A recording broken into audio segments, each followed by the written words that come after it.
please hold your applause until all seniors and parents have been announced. We will start by introducing the senior members of our varsity football team. Christian Jesus Aguilar, escorted by Alondra Aguilar and Ezekiel Ramirez. Malik Johnson Alexander, escorted by Sonia Johnson and Pierre Alexander. Austin Scooby Bradley, escorted by Ryan and Christina Bradley. Brandon Andres Bracamonte, escorted by Andrew David Bracamonte and Gina Marie Gonzalez.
Squad. Monroe Boyce, escorted by Brittany and Nicholas Boyce. Anna Call, escorted by Spencer and Laura Call. Jocelyn Estelle, escorted by Candy and Liam Martinez. Camilla Hunter, escorted by Angela and Toronto Hunter. Nevaeh Miller, escorted by Eric and Alexandria Horton. Jalen Jules Monty, escorted by Jason and Jamie Monty. And Talon Price, escorted by Chris and Cheryl Price. We at Chandler would like to thank the seniors and their families for all their hard work in helping make these programs successful. We wish all our seniors the best of luck in their last year here at Chandler.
Ladies and gentlemen, at this time, please rise as the Chandler High School Air Force Junior ROTC proudly presents our national colors. Tonight's color guard commanders are Cadet Naomi Gaitan, Cadet Matthew Rudder, Cadet John Rutherford, Cadet Haley Slack, and Cadet Annabelle Delgado.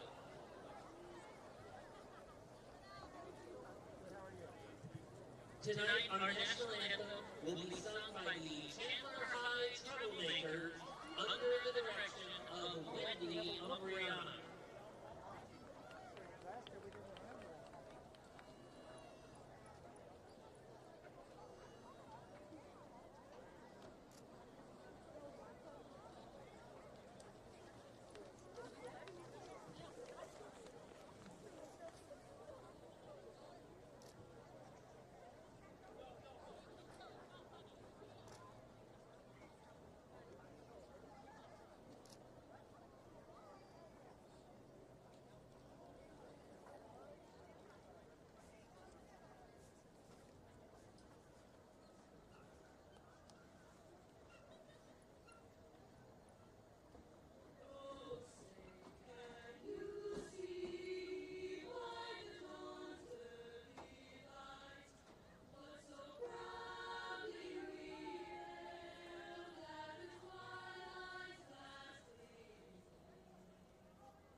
special night in Austin Field as 27 seniors play their final regular season home game. The seniors want to go out in style as they welcome in Perry High. It's a battle for 6A Premier bragging rights and playoff positioning for the 6A playoffs. The action live from Austin Field on the Chandler High Sports Network. Good evening, everyone. I'm Joe Pequeno alongside the voice of Basha High, Jaden Reichen, the 5-3 Wolves, picking up the pieces after losing a heartbreaker last week to second-ranked Basha. In the process, all kinds of beaten up. They lost starting quarterback Will Menzel with a broken wrist. He had surgery today. Tristan Helsana out with an injury. Aiden Browder out with an injury. So junior quarterback Dominic Carmigiano will run the show. He takes aim, Jaden, at a 4-4 Perry team coming off a road loss at Williams Field and highly motivated for this one. The Pumas have lost a few games so far this year that they shouldn't have lost. Right now they're on a 3-game losing streak, and they know that if they want to keep their chances of making the 6A playoffs alive, this is going to be one of those games that they have to win. Perry led by sophomore quarterback Cale Snyder. He's got some skill and he's got some quality DNA in the bloodline. His father was an NFL player. He was a lineman. He played for the 49ers for a little bit before coming home to play for our hometown Cardinals, and then he finished off his career with the Giants. So like you said, he's got that athletic gene in him. Defensively, Maddox Ford, one to watch, outside linebacker, all over the field making plays for the Pumas. He's one of those players out there that is just so good at what he does. He transferred from Basha after his freshman season over to Perry. He plays a little bit of running back, although he's primarily over on the defense, and he's been somebody that's made a big impact so far throughout his 3-year stay on that Puma defense. Also got to look out for their cornerback, number 0, Brody Sands, a senior, 6'2", a $190, 77 tackles, 2 sacks. That means he's not afraid to get physical, and you can feel the electricity from these players for Chandler High. Beaten but not broken. Let's name the seniors. Christian Aguilar, Malik Johnson Alexander, Austin Bradley, Braden Bracamani, Aiden Browder, Michael Cook, Aiden Engelhart, Jeremiah Flunder, Isaiah Garcia, Elias Gutierrez, Tristan Helsana, Antazio Holly, Anthony Legender, Kyrie Johnson, Damian Mathancias, Nathaniel Nalvarez, Estevan Nido, Carter Ochoa, Sean Perez, Joe Perez, Quentin Real, Chase Rojas, Jalen Robertson, AJ Roca, Xavier Senior, Joseph Smallwood, David Valenzuela Jr. That is your senior class with one more regular season home game. And Jaden, this is a Chandler team that lost a heartbreaker last week, but look, they control their own destiny. A win tonight, a win against Hamilton, they get into the 6A playoffs potentially, and then from there anything can happen. Last week, that first half when they ended up leading going into halftime, that was one of the best halves of football I've seen. And from Chandler to go up against the number 2 team in the open and hold their ground, I think Chandler's still got a lot left in them, and I wouldn't count them out even with the injuries that they've had. Carmigiano, the junior, he's 33 of 54, 396 yards, 5 touchdowns, 3 picks. Last week in the loss to Basha, he was 9 of 17 for 87 yards, 2 touchdowns, 1 interception. He is that prototypical drop back and throw the ball downfield. And look, he made some plays last week. He gives them an opportunity in the pocket. In the receiving core, Carter Ochoa, Skylar Ormida, he's got weapons around him that he can utilize. And that receiving core is the most important part, right? He's able to get great passes out there. It's just up to his receiving core if they can actually make that connection and come down with the ball. Of course, defensively for Chandler, this is a unit led by, of course, Aiden Browder. He's not playing tonight. He is out. So you got to expect some big things from Yona Koopa, who has been spectacular. Leads the team, 72 tackles, 2 tackles for losses, 1 interception. And you talk about a player who balled out last week against Basha, 14 tackles. He was all over the field. 14 tackles, and he's averaging over 8 in game. That was against Basha's offensive line, too, which is one of the best offensive lines in the state, if not the best. So against Perry tonight, expect to see high numbers like that as well. And this is a Perry team And we can go back to Max Preps. We can go back even farther. They have never beaten Chandler. 0-16 lifetime. I would say, yes, the 6A playoffs, that's motivation enough. Beating Chandler, even more to top it off. It's one of the biggest rivalries that the Pumas have. They lost to Chandler 3 times in a row in the championship back from 2016 to 2019. As you just mentioned, they've never beaten them at all. So beyond just making the 6A playoffs, this is a game that's deeply rooted in the rivalry between these two Chandler teams. Armida back to receive, and this one is knocked into the end zone. So Chandler will start deep in their territory, and Carmigiano will lead the offense. And of course, Helsana is out with an injury, so it's kind of a makeshift Chandler offensive unit tonight. So they are playing for pride. They're playing for a possible playoff position. And of course, they're playing in front of the home crowd. And the last 2 times out on home turf, a loss to Basha and a loss to Liberty. Carmigiano flips it out in the flat. That's out to Jai Jones for a short pickup. Jones, that transfer from Corona, highly heralded, a young man who's got big-time skill, and he can stretch the field. Last week he was 3 for 58 with 1 touchdown reception, and he can stretch it. And Perry bringing the boom, getting some good work off the line by linebacker Ricky Stewart, who just brought the thunder. So Chandler coming out with the short passing game and then works it out of the backfield. 3rd and 6 from the 24. Perry stock in line. Carmigiano, good drop. He's got time to throw, flips it and misses the intended receiver. He was looking for Ormita on the crossing route, and that's going to bring him a 4th down. And Jaden, I'm going to state the obvious. If you're Perry, you're oh so happy with your first defensive series. And that's going to be an interesting start for Chandler. Usually you come into these games with scripted plays, right? We're going to run this play, then this play, no matter what. That's what we're coming out with. But to be in a 3rd down situation like that, where the Pumas brought so much pressure on the line at the last second, you have to make that connection to Ormita there. So Ochoa back to punt. Perry, and that's a high snap, and Ochoa showing the athletic ability, gets it off. Perry on that back row. Max Wendell Schaefer inside the 40, down to about the 39-yard line. A good return for Perry. So Cale Snyder and the Pumas going to work. And last week, a 17-7 loss to Williamsfield. They got up to a quick start in that one, Jaden, and then the offense went south the last 3 quarters. We talked to Coach Ortiz before the game, and he said that one of Perry's biggest things that they need to fix today are small little mistakes like that, right? Not getting the ball to the receiver in time, making sure that when the receiver gets the ball, he's bringing it down with him. It's those small mental mistakes that he said will be the difference maker. Perry with only 145 yards of offense in the loss. Coach Ortiz stressed some key drops in that one that cost them in some critical series in the loss to the Blackhawks. 1 back set, low snap, they go inside. Picking his way for a good quality pickup and grinding down the field for a good gain. Vaughn Patterson.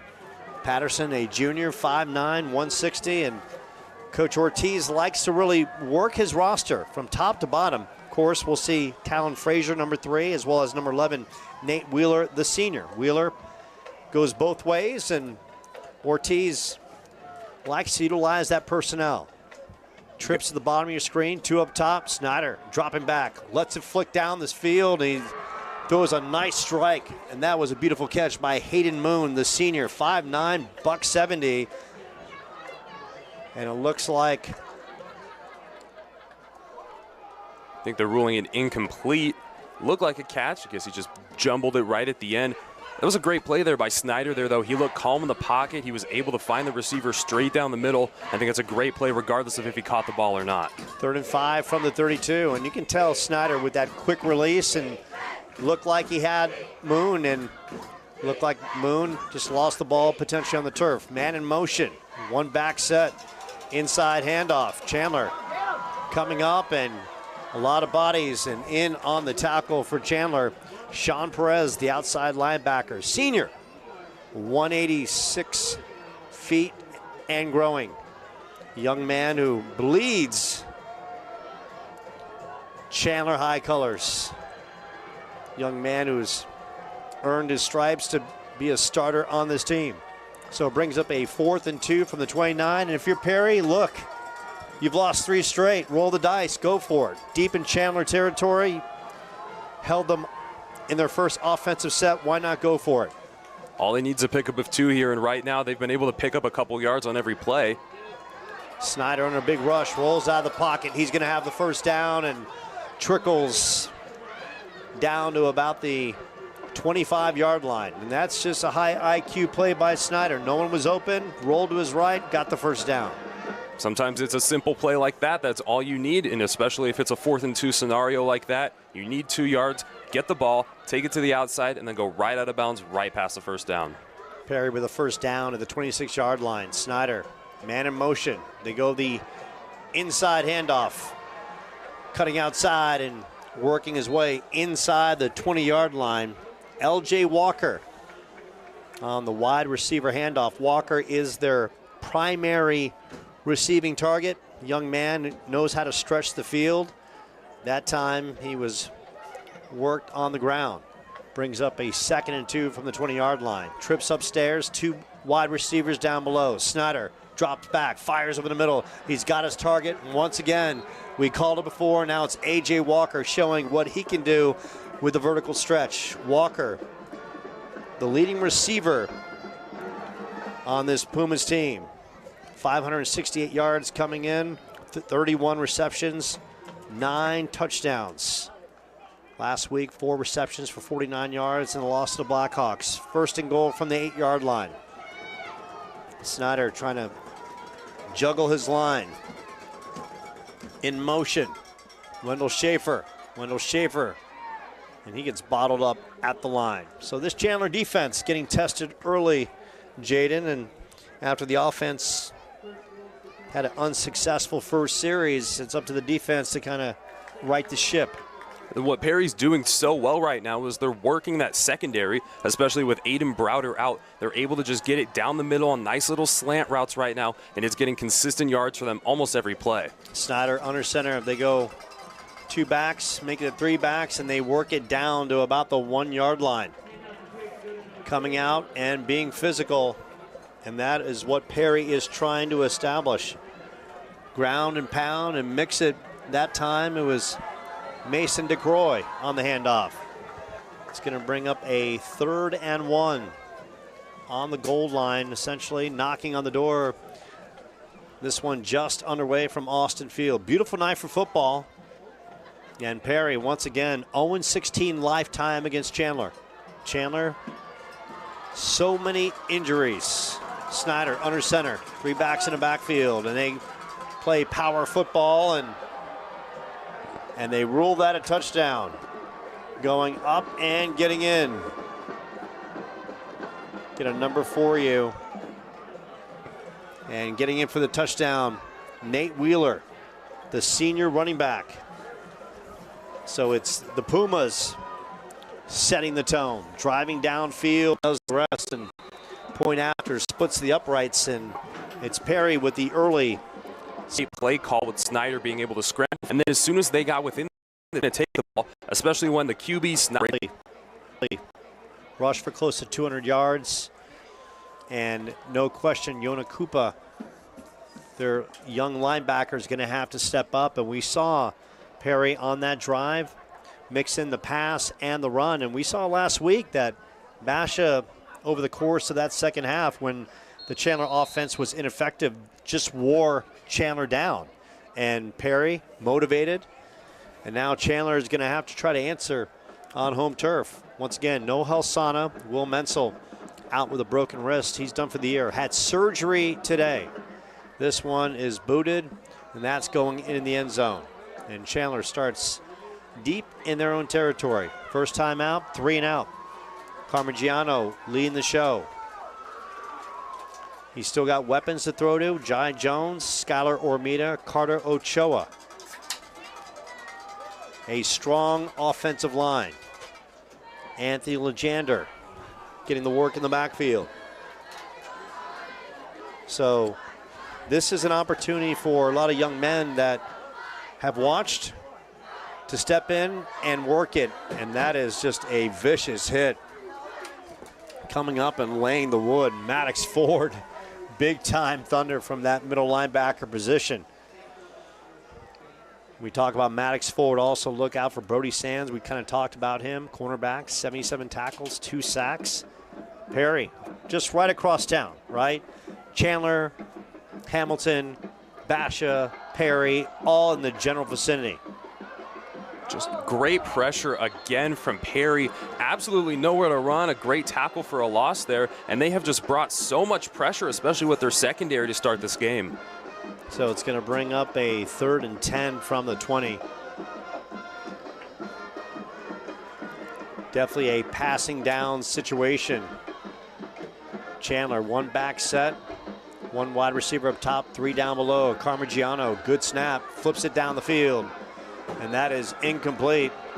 Looking up top for Carter Ochoa, and that brings up a punting situation for the Wolves. So 2 series, 2 3-and-outs.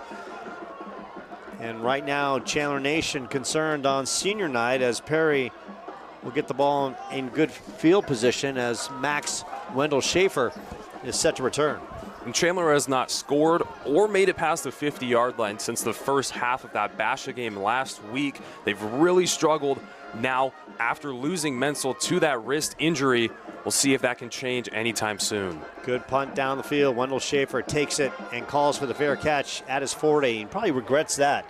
He had the block set up. He could have probably taken it up and maybe eluded a tackle, maybe got it outside the 50, but needs to say, Cale Snyder goes back to work. And you know, you've had an opportunity to see Cale Snyder in the course of your time at Basha. Of course, Basha and Perry, such a highly contested rivalry. And, you know, what have you seen as far as the maturation of Cale Snyder? Now, just a sophomore, and he's already getting collegiate looks, and now he's in a shotgun running this team. And obviously, a lot of the college scouts think highly of him. And, Jaden, kind of your breakdown of his evolution as a quarterback to get to this point at Perry High. Well, for one, he's grown into the role. I actually used to play football with him back in the day. He was a lot shorter, but now he's 6'3", standing at 210 as well. He's just got that quarterback build, right? That's what some of the scouts really love about him. And I think he's just grown into that role. He's only a sophomore, has an offer already to Boise State. The regular season isn't even done, and he's got a great D1 offer like that. And his ability to just work and control this Puma offense, it's the reason that they've been able to win games right now. And if he's able to really execute on every play, there's no reason that they should be 4-4. 6'3", 210, 15 touchdowns, 9 picks, avoids the rush. That was pretty right there. Throws it downfield, and that is incomplete.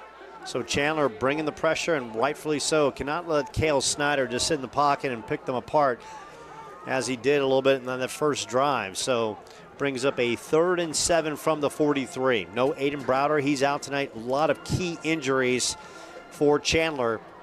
They're playing for a spot in the 6A playoffs, also playing for Pride senior night. And, you know, Jaden, of course, senior night, there's a lot of memories going on. There's a lot of emotions going on. And, you know, Chandler, as they bring the pressure down the field, Snyder throws it up, and that's just a misconnection. Threw it up, and Hayden Moon, who worked his way out to the middle of the field, lost sight of the ball. So Chandler does its job defensively, but for the players and this program, there's a lot at stake. And if Chandler wants to succeed defensively, a play like that is what they want to keep happening throughout the night, putting pressure on Snyder. You don't want to give him time to throw the ball or find a hole to scramble through. He only had 1 or 2 seconds there. Keep bringing that pressure, and I think the Wolves will be able to succeed. Ormita back to receive. Punt is a good one. They'll chase Ormita inside the 15, and that will trickle out of bounds. So a great punt. Can't say enough on the effort by James Dean, the senior, who aimed that toward the sidelines, and that pins Chandler back. So first 2 possessions for the Wolves. A couple 3-and-outs, and right now that coaching staff for Chandler right to our left offensive coordinator Chad Carpenter and his coaching staff. Of course, Chandler led by veteran head coach Rick Garrettson. Team has gone through a lot this year with the injuries throughout the season, losing Browder a couple times. Now Menzel. Elsana dinged up as well. And Chandler just trying to bring the physicality, running straight ahead for, call it a gain of 3 on the play. 5:30 and change in this first quarter. Perry with the early 7-0 lead on a Nate Wheeler 1-yard touchdown run. Senior night, energy is flowing big time at Austin Field. Carmigiano, shotgun, one back set. Ochoa in motion, now in the slot. Jai Jones upstairs. They go back, they try to run wide. And that's going to be close to a first down. Good effort by Chandler. Once again, that's Anthony Legander. Legander is kind of that scat back, Jaden. Can catch the ball in the backfield. Likes to break it off east or west. Carmigiano. Quick throw, and Legander did get the first down, so now that was a first down possession, and that's a good pickup. And that play, what you see there, that's there all day. The quick throws and the quick strikes by Carmigiano. Perry. And once again, they go back upstairs, and Ochoa on that quick route, make that Jai Jones upstairs on the quick out. And Carmigiano hit him perfectly.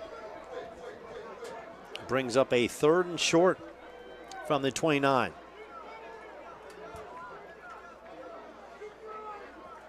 Carmigiano with Legander in the backfield. They go Legander, he runs right, and Legander stays on his feet. That and they ball say is out. Legander might have coughed it up, and the referees are discussing. Perry has come up with it. Key play early in this first quarter. I saw the ball pop out before there were any whistles. I think Brody Pace fell on it there.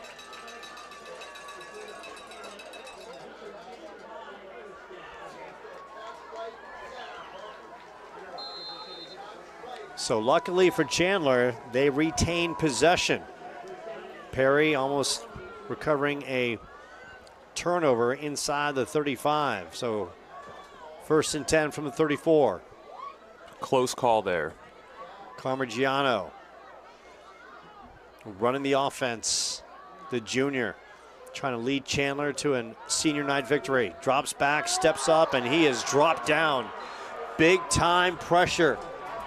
And once again, it's Maddox Ford, the outside linebacker, bringing the heat forward. We kind of talked about him. Now his 3rd sack of the season. His ability to just get in that backfield, and that was such a vicious tackle there. He just threw him straight to the ground. He's getting in there, and he's getting in there with such high speed. It's going to be really difficult to block him. 2nd and 19 from the 26. Handoff. And a good pickup on the play, but there's laundry on the field, and that's most likely going to come back. Xavier Johnson, a junior running back. And it's going to be holding against Chandler.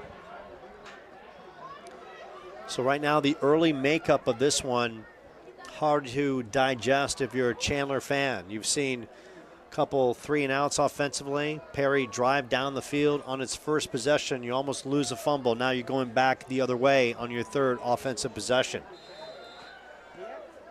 And that was their longest play of the night there as well, to have that called back by a flag. Really not what you want, especially if you want to start getting the momentum on your side. We'll see how they recover now. 2nd and 33 from the 16-yard line. Little dump off screen. Love the call right there. And that's worked out of the backfield and up to about the 25-yard line. Legander working his wheels and trying to get some of that real estate back. So it brings up a 3rd and forever. And as you mentioned earlier, those type of plays are open a lot for Chandler. They have those short routes, and if they can get the ball to the receivers and just put their faith in the receivers to keep the play alive after that catch, the yards after reception, that's how Chandler's offense will succeed. 3rd and 19 from the 25. Carmigiano fires and hits his target. Ochoa still on his feet. Ochoa has the first down. Carter Ochoa, the senior, playing for pride and giving Chandler a key reception that moves the sticks. Now Chandler, the energy is going as Legender works it outside for a pickup of 3. And talk about a determined, resilient effort by Ochoa after the reception. Chandler, and I'm liking what they're doing right now, Jaden. They're trying to operate fast, trying to catch Perry, defensively napping. Once again, they try to work it outside. And Legender moves it out past the 50-yard line. It's going to bring up a 3rd and 5. And there was an injury there. You could see him hobbling all the way down. He picked up his mouth guard and then went back onto the ground. The trainers are coming out. It looks like that might be Skylar Ormita. We'll take a short timeout.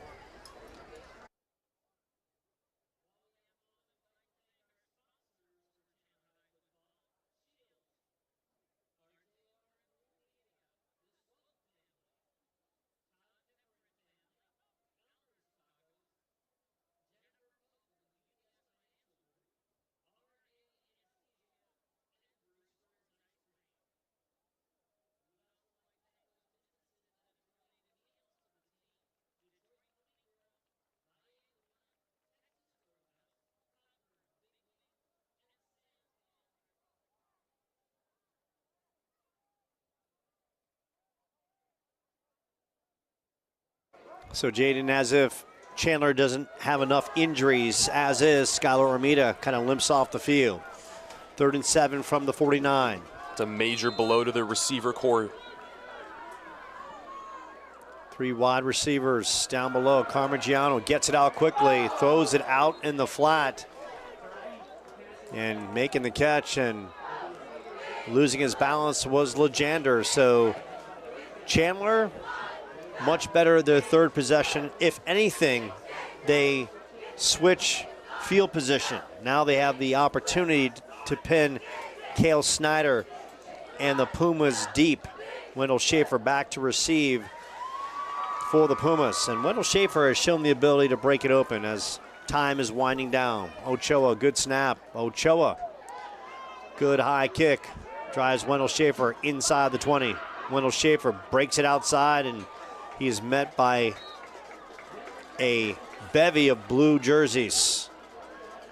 Just want to break down Chandler's drive there. They're not playing bad football right now. They're able to get first downs. They made a big 3rd down conversion there when they kept the play alive, and you just can't fall there with so much open room to run, at least to potentially even make it a close 4th down. Falling there, those are mental mistakes that are really going to cost you in the long run. 1st and 10 from the 25 for Cale Snyder. Pumas with a 7-0 lead, getting a 1-yard touchdown from Nate Wheeler. And they pitch it outside. Room to run on the sweep. Vaughn Patterson. And that is going to wind down the first quarter. And for the visiting Pumas, 0-16 lifetime. They are motivated, and they have a 7-0 lead as time has expired in the first. The teams will take a timeout. You're watching the Pumas and the Wolves on the Chandler High Sports Network. Jaden Reichen, Joe Pequeno on the call.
So we start the second quarter with the Pumas with a 2nd and 3 from the 31. A couple wide receivers up top. Wolves showing some pressure. Snyder under it, fires, and off the hands of Jake Houston, his tight end. He had Houston open on a little slant route, and Houston cannot bring it in. Austin Reese had a chance to make a big play there. That ball was up in the air. He could have gotten there a few seconds sooner. It's going the other way. 3rd and 3 from the 31. Opportunity for the Wolves defense to come up big. They're showing 3 across the line. Playing man defense. Now they're showing pressure. It's Snyder running the corner. And Snyder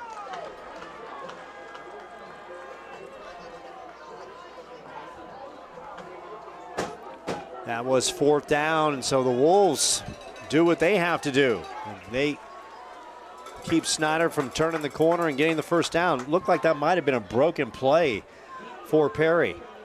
Joe Ortiz, the head coach of the Pumas, he talked about how big this game is for the team, playoffs, and of course, never beating Chandler. And you got to figure that has resonated on campus all week. Probably more than just this week, especially with Perry having never beaten Chandler before. Having a big rivalry matchup like this, you know that this has been something they've been looking forward to on their calendar all year long. Chandler on the receiving end of the punt, and some room to operate there. Gardner called for the fair catch, so Chandler will start at their own 30-yard line. Chandler, they've got weapons. Question is, can they dial it up and give Carmigiano enough space to fire and get those balls down the field into his playmaker's hands? And right there, to the quick strike and turning the corner, going upfield, out past the 50, down to about the 40-yard line. Great play call as Jai Jones brings it in. That's exactly what I said needed to happen, keeping the play alive. He made that spin move, boom, one move. Now he's got an outside lane down the sideline. That's an excellent job there, and great job from him being able to anticipate that that spin move wouldn't lead him into more trouble. Carmigiano stepping up in a pocket, fires down the field, and that is overshooting his intended receiver. Had him. And you can hear the frustrations from the Chandler coaching staff right to my left as Carter Ochoa had plenty of space. If Ochoa catches that, he's on his way for 6. Opportunity goes by the wayside for the Wolves with a 2nd and 10 from the 40. But look, I'm liking the quicker pace. Get the ball out of Carmigiano's hands quicker. 2nd and 10 from the 40. Carmigiano, good drop under pressure, fires down the field, and that was looking for his intended receiver, and that was just a misfire. Jaden Spann, the junior, had some space in the middle and under a big rush. And that right there is for Carmigiano. When you can see the pressure, that's when you throw the ball, get rid of it quickly and throw that slant route or a crossing route that's always going to be there. 3rd and 10 from the 40. Ochoa in motion. Carmigiano, good snap. Big pressure. They dump it off to Jai Jones, and Jai Jones is assaulted by Perry, and the back judge fires a long-distance Hail Mary flag. So we'll check the flag by the referees, and speaking of, we'll break it down for you. It's going to be a face mask against Perry. So Perry, who played outstanding defense on that series, self-destructing with a personal foul call. So your referee tonight is Jacob Gustafson. Your umpire, Jeff Gentry. Head linesman, Caden Gustafson. Rob McKinley, your line judge, and Travis Cady, your back judge. Travis from Oregon doesn't mind the snow. Here in Arizona, I don't want to see snow again. Handoff inside. Lejander working his way and then meets a wall of Perry and led by the charge of Talon Frazier. Two-way player, little running back, also a linebacker, sophomore. going both ways, giving it all he's got. Brings up a 2nd and 6 from the 21. Good drive by Chandler. They're knocking on the door. Almost in the red zone. They go back to the ground. Legender picking his way. Legender inside the 10, inside the 5. Legender! And they say he was down at the 1-yard line. Finally, some fire, some energy here for the Wolves. The entire crowd is going crazy. They've got the momentum on their side. All they have to do is capitalize on the one. They go back to Legender, and he gets met at the point of attack. Operating out of the shotgun. Brings up a 2nd and goal. So Perry, now it's their defensive unit on its heels and coming up big on the 1st down stop. Carmigiano operating out of the shotgun. Couple yards lost on the play. Legender tries to split outside. Legender taken down at about the 2-yard line. So Chandler trying to pound its way into the end zone. He almost could have just cut that to the outside. He went back inside. I think if he trusted his speed there, he had a wide open right side of the field. And we'll see if that play comes back to haunt them. I do imagine, though, that they would also go for it here on 4th down. Coming in is Xavier Johnson, a junior running back who brings a little bit more physicality. And you got to figure for Chandler, it's 2-down territory. By no means are they going to settle for a field goal. This will be a chip shot for Aguilar, but they're knocking on the door at the 1-yard line. Now Carmigiano goes under center, and they're just going to run this one in, and they haven't signaled just yet. And the referees are going to say he is down at the 1-yard line or inside. So it's going to bring up a 4th and goal, literally inches away. Now Chandler's going to call a timeout to talk things over, and got to give a lot of credit right now, Jaden, to Perry, whose defensive line stepping up to the challenge. This would be an amazing goal line stop if they're able to get it here on 4th, and they've really struggled this drive on defense to make solo tackles. Whenever they have more than one guy making a tackle, they're able to get him down, but when they've left that one-on-one situation, Chandler's able to break through that tackle and keep going for yardage. Now here on a 4th and 1, Chandler's really going to have to push it into the end zone. We'll see if they go to the run game, maybe a little trick play. I'm excited to see what happens. 7:51 left. Chandler with a 4th and goal, trailing 7-0. A short timeout from Austin Field.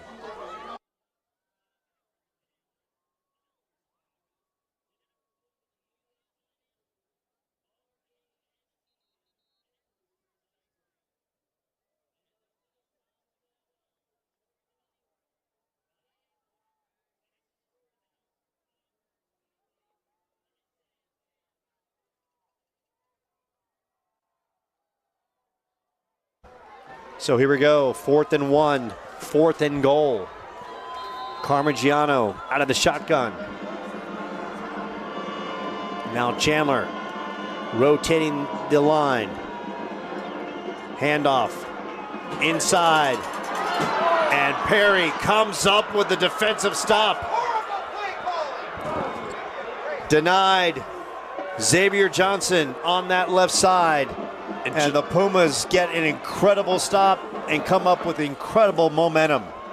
And 2 things that went majorly wrong for Chandler there. For one, they're going out of the shotgun on 4th and inches to the goal line. You just want to hike it under center, get it up in there. And the second thing is they kind of hesitated on that handoff. If he actually held on to that, he had a wide open side of the field that he could have just ran in for it for himself. Not really sure what the play call was there. And that may come back to haunt Chandler later on. Perry will start inside the 5. Cale Snyder looking at the sidelines for the play call. 7:46 left. Perry dodges a bullet. They've come across town, and so far they're holding up. Little pass down the field, and Snyder with the touch just out of the range of the intended receiver, Amos Augustine. A freshman, 6'2", $190. Plays a little free safety, plays a little wide receiver. Chandler, of course, plenty of skill. No Aiden Browder tonight. The team with a slew of starters out, but they are playing for pride. They are playing for playoff position in 6A.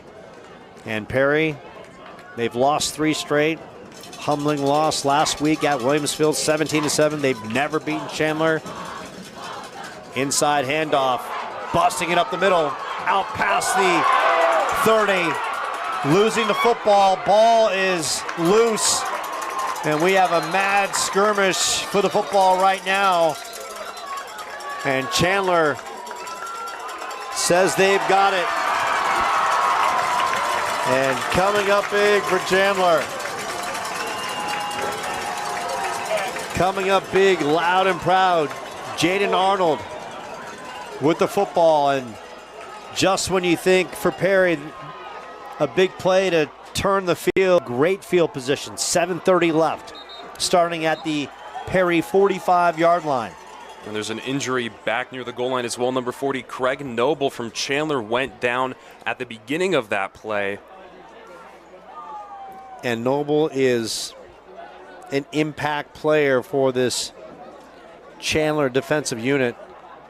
Always around the football, and that is something we will watch closely as the trainers are out, and now Noble is being helped up, and that's a good sign. Chandler battered and bruised over the last several weeks, and now Noble is kind of limping off, and Noble brings so much pressure and energy and just passion when he steps on the field. The young man who loves playing football for this team, working his way to the sidelines, and helmet is off. So it's a 1st and 10 from the 45 for Chandler. Carmigiano fakes the handoff, fires down the field, one-on-one coverage, and that's got to be pass interference. Looked like the cornerback was draped all over the wide receiver. A lot of bumping and grinding there. In fairness, the back judge, he had a better vantage point than I do, but looked like Perry might have gotten away with a little contact on that long pass play down the field. And if you're Chandler, keep going for that play, right? That quick, deep pass, you either get the catch or potentially on a different outcome there. You could get that pass interference, and I think that will be what will work for Chandler, is getting the ball out of Carmigiano's hands fast. 2nd and 10 from the 45. They go inside, busting it outside the 45, out past the 35, and taking it down to about the 34. Good hard run by Anthony Legender, the senior. He's playing for pride. He's worked his way to get playing time for this team, and just like all good programs, we know this, Jaden. You play at a marquee program, there's a rites of passage. You've got to earn your time. You just don't walk in and you're given PT. And he's fighting right now. Every single time he's taking a big hit whenever he goes down, and then boom, he's right back up in the backfield. Love that effort. Legender, handoff, busting it right through the tackles. And how about the young man, the super senior?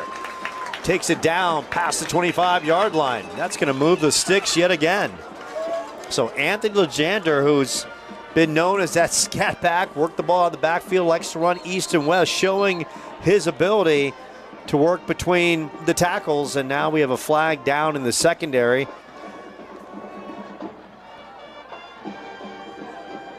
And that's going to be a penalty against Perry. So right now, Perry doing everything possible to give Chandler an opportunity to tie this one up. Just after they get that great defensive stop, they cough up the football after a great run. Now Chandler knocking on the door yet again. And that run play, he had one guy to beat. They were able to snatch the ball out. If that doesn't happen, Perry's up 14-0. Shows you how important a single play can be. 1st and 5 from the 20. Legender, spin move. Legender takes it inside the 20, down to about the 17. Anthony Legender will come out, getting a breather.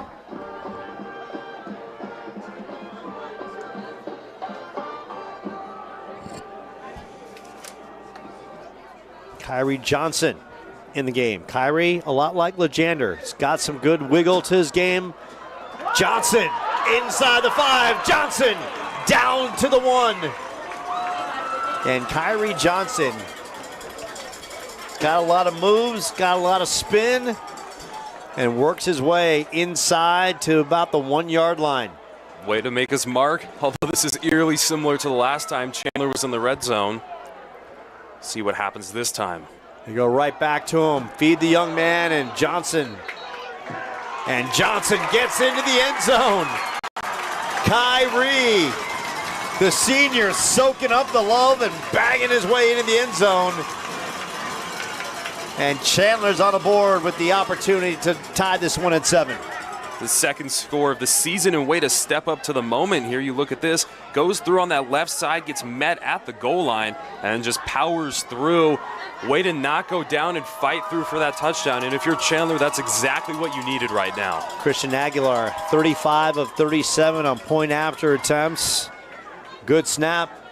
Fires this one, and this one is up and good. And we are knotted at 7 with 5:14 left in the second quarter. Quick timeout from Austin Field.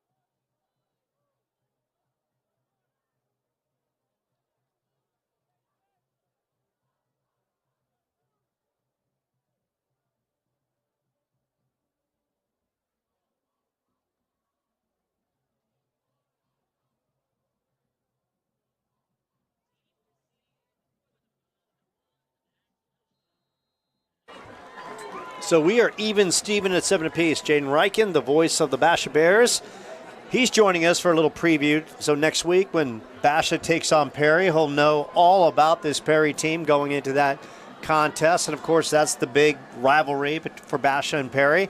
For Chandler, of course, they've beaten Perry 16 straight times. And we've got a flag down. It's going to be a false start against Chandler, and that's just terrible. You're coming out of, you just scored, and you're crippling yourselves with a very bad penalty. But needs to say, Chandler with some good momentum, now tied at 7, and Jaden, defense is coming up, getting the key fumble recovery, and then the offense capitalizes. Well, that's the important thing right now, is not getting in your head, right? Chandler's defense down 7-0. They can't give up yet, especially dealing with those injuries. And then, boom, one big play there. They're able to make that fumble, set up their offense, and then, boom, they found their spark with Johnson, who within 2 plays was finally able to get Chandler in, especially on that goal line. We know they struggled on that earlier, not converting on 4th and inches.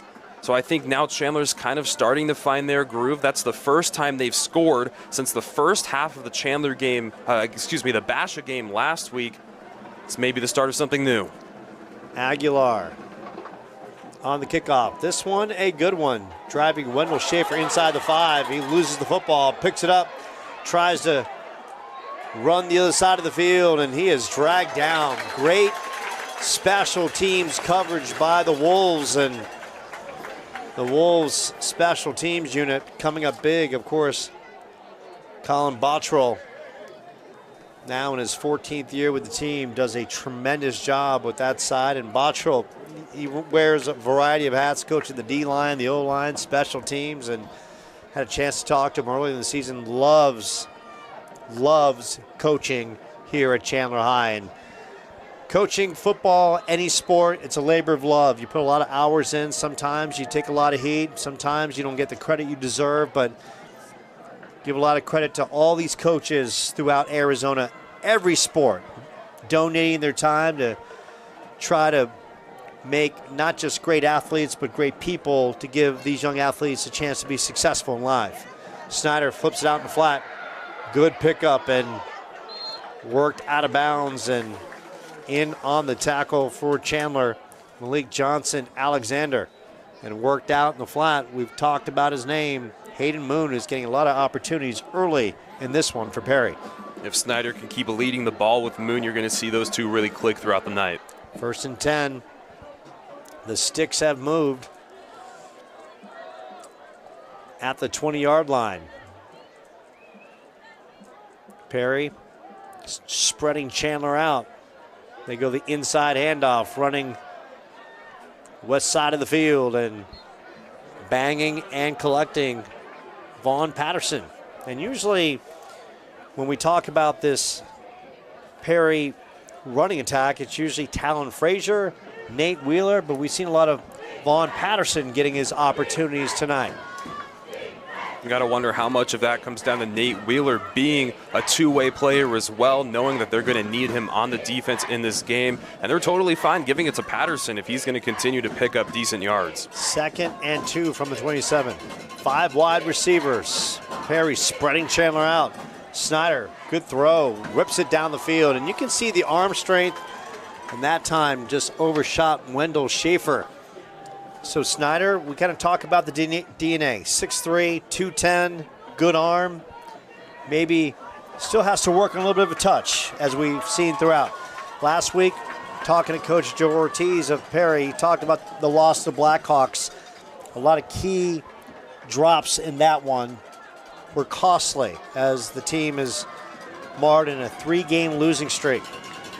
And you got to give credit, though, to Snyder as well. He's a sophomore. It's his first season playing on varsity, and he's able to make great throws. We've seen his arm strength. He's a great player. Perry just tries to work the physicality, and that one will move the sticks and give them a first down out past the 30-yard line. 4 and change in eternity for both sides. We've seen Chandler's ability to quick strike throughout this season. Of course, Cale Snyder not afraid to run and gun and stretch the field as well. His leading receiver so far kept in check, L.J. Walker. Over 500 yards receiving. This time a little throw out in the flat. That pass high. Once again intended for Wendell Schaefer. Right through the wickets. Once again the pass just a tad high. And that's the one thing right now that, if anything, Snyder's really struggling with, and that's getting the ball down low enough. We've seen that happen quite a few times when he's looked deep. He's trying to get it all the way out there, and then he ends up overthrowing his receiver. If he can just tame his arm a little bit, get the ball down a little lower, he's got 4 more catches every single drive. 2nd and 10 from the 32. A little dump off across the middle. Worked out to Wendell Schaefer. Wendell Schaefer picking his way and works it out to about the 40-yard line. It's going to bring up a 3rd and short. So right now we've seen Perry just methodically work the football up the field, not really taking any big, deep shots. Of course, an opportunity for Perry to extend the drive and work the clock. They go inside, and Chandler bringing the pressure, and Chandler comes up big on 3rd down. The big boys in the trenches coming up big in on the tackle. Jordan Taylor, the junior outside linebacker. And that brings up a 4th down for Perry, and Chandler's going to have an opportunity to take the lead here late with 3:06 left in the first half. That Chandler defense is hungry right now, Joe. Every time they're going in, especially on the running backs, when they're 4th and 5 from the 38, they're going to try to draw Chandler off. Backfield, and Chandler's not biting, and Perry's going to have to burn a timeout. So I applaud Coach Joe Ortiz and Perry trying to draw Chandler off, but the Wolves have played in a lot of big games over the years, and just too much poise to give Perry 5 free yards. That's something you practice at practice as well, right? Lining up in those formations and not jumping. You know the offense wants you to jump, so your one and only job is to sit still. The mental thing, right? It's not as easy as it sounds when you're actually out there, but that is something that I'm sure the Wolves have worked on, and making sure that all their players are mentally prepared for that situation. It's going to bring up a 4th and 5 punting situation, and back to receive is Gardner. No Skylar Ormita. Ormita checked out, limped off the field earlier. So right now the injuries just piling up for Chandler High on senior night. This one booted. Gardner take this one inside his 20, loses the football, picks it up. Gardner on his feet and works his way out past the 25 to about the 27-yard line. So put a little bit of a thrill in the crowd as he lost the football, but regained his composure. We'll take a short timeout. Chandler, 2:57. They have to go 72 yards, try to take the lead.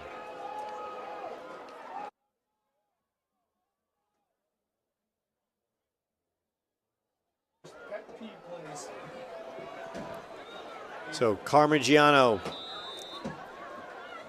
under 3 minutes left to try to draw. This is an opportunity to shine underneath the lights with other players out, other players next man up mentality. 2nd and 2 from the 36. Legender now checking in. 3 wide receivers up top. Low snap. Carmigiano flips it out. Good release. That'll be enough for the first down. Perfect strike, and coming up with a reception. That's his bread and butter right now. Every single play, he has somebody open short. Just take that pass. You're going to get the yards every single time. And there we see it work out great. Elias Gutierrez, this one is fired down the field, and that goes in and out of the hands of the intended receiver. Gardner on the deep post, and Carmigiano hit him right in the breadbasket. And one thing about Chandler is every time they get a big play, they love to follow it up really quickly with that same level of intensity. Doesn't always work in a situation like into the secondary. The sure-handed receiver brings up a 3rd and 6 from the 46. Key play here for Chandler. Carmigiano, good snap. Perry bringing the pressure. Carmigiano avoids the rush. Carmigiano has the first down. Still on his feet. Inside the 20. Carmigiano will score. Carmigiano, a 54-yard touchdown run. Coming up big for the Wolves, and Chandler takes the lead. That's a heartbreaking situation right there as Carmigiano put a jolt into the crowd, and a jolt. Tremendous effort by the... Have a touchdown run like that, even though it's called back. Hopefully that can give him a little bit of a boost to keep doing plays like that. 3rd and 16 from the 36. Carmigiano, quick little strike in the flat, and that's going to be very close to a first down. Taking it up, Jaden Spann, the junior wide receiver, and that's going to be very close. And now Chandler has to talk some things over. It's going to be 4th and short with a $1:32 left. Do they gamble, or do they punt it and play defense? Well, ever since Perry's early score, Chandler hasn't let the Pumas get back into the end zone. The minute 32 here would be a little over 50 yards that the Pumas would have to go. Wouldn't be a bad idea to go for it here. Try your luck. You get it, great. You can potentially make one more score before the half. We know that they're clutch with little time. Last week they scored an insane play to end the first half. Chandler's great under pressure, and I think that with it being a tie game, giving Perry 50 yards, you definitely can take the risk here. So, Coach Gerritsen and his staff talking things over. Critical play on senior night. Of course, the team trying to battle for a 6A playoff position. Of course, they have tonight's contest, and then it's the Battle of Arizona Avenue. Now Chandler going to try to roll the dice with the 4th and 1 for the 49. One back in the backfield. Carmigiano. The snap inside, and that's going to be very close. And that moves the sticks. As Chandler gets the first down, they work it inside the 45 to the 44. Carmigiano, good snap, fires, got a receiver, and just out of the wide open side of the field. If he can continue to make a play call like that, or have the ball vision, the field vision to hold on to it there, he's going to keep having gaps like that. 2nd and 10 from the 44. Carmigiano, good snap. Fires downfield. It's got Ochoa inside the 25, still on his feet. The senior, relentless, takes it down. Carmigiano starting to get in a good, comfortable zone in the pocket. I wonder if Perry is going to start putting some more pressure on the junior quarterback, and Carmigiano will spike it with 57.5 seconds left. As we take a look, thought the replay was coming up. It needs to say Carmigiano and found Ochoa over the middle. Ochoa is a physical player. Kind of reminds you of uses facts down the field and actually gets tackled inside the back.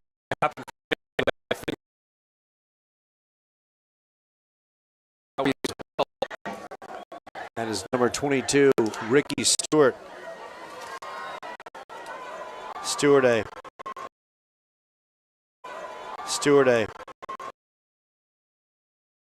Mainstay. He kept it and lost the. These young athletes are flying on tests. You just want to see them get in and out in one piece. Now Perry goes to work. 46.5 seconds left, and we have yet to see L.J. Walker, the star senior for Perry, put his imprint in this one. Cale Snyder looking to the sidelines, trying to defensively, trying to hold the Pumas out of the end zone and going to half tied at 7.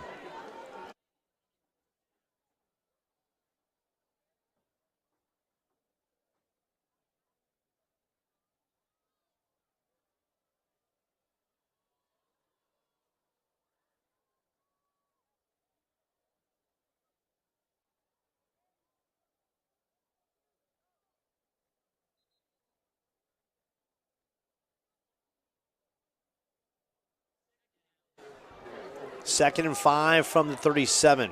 Cale Snyder, young man, big time football DNA in his family. Snyder whips that slant across the field, and Peyton Greco in on the reception. Now it's the Pumas trying to move quickly. And they get that.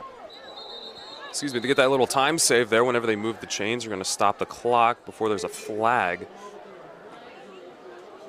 Now the referees will discuss. And it's going to be a false start against Perry, and that's going to be a critical call. But look, with Cale Snyder, it's going to move them back a little bit. You know he's chucking the ball down the field, so he's got the weapons. Now it's up to the Chandler pass rush and the secondary to come up big here.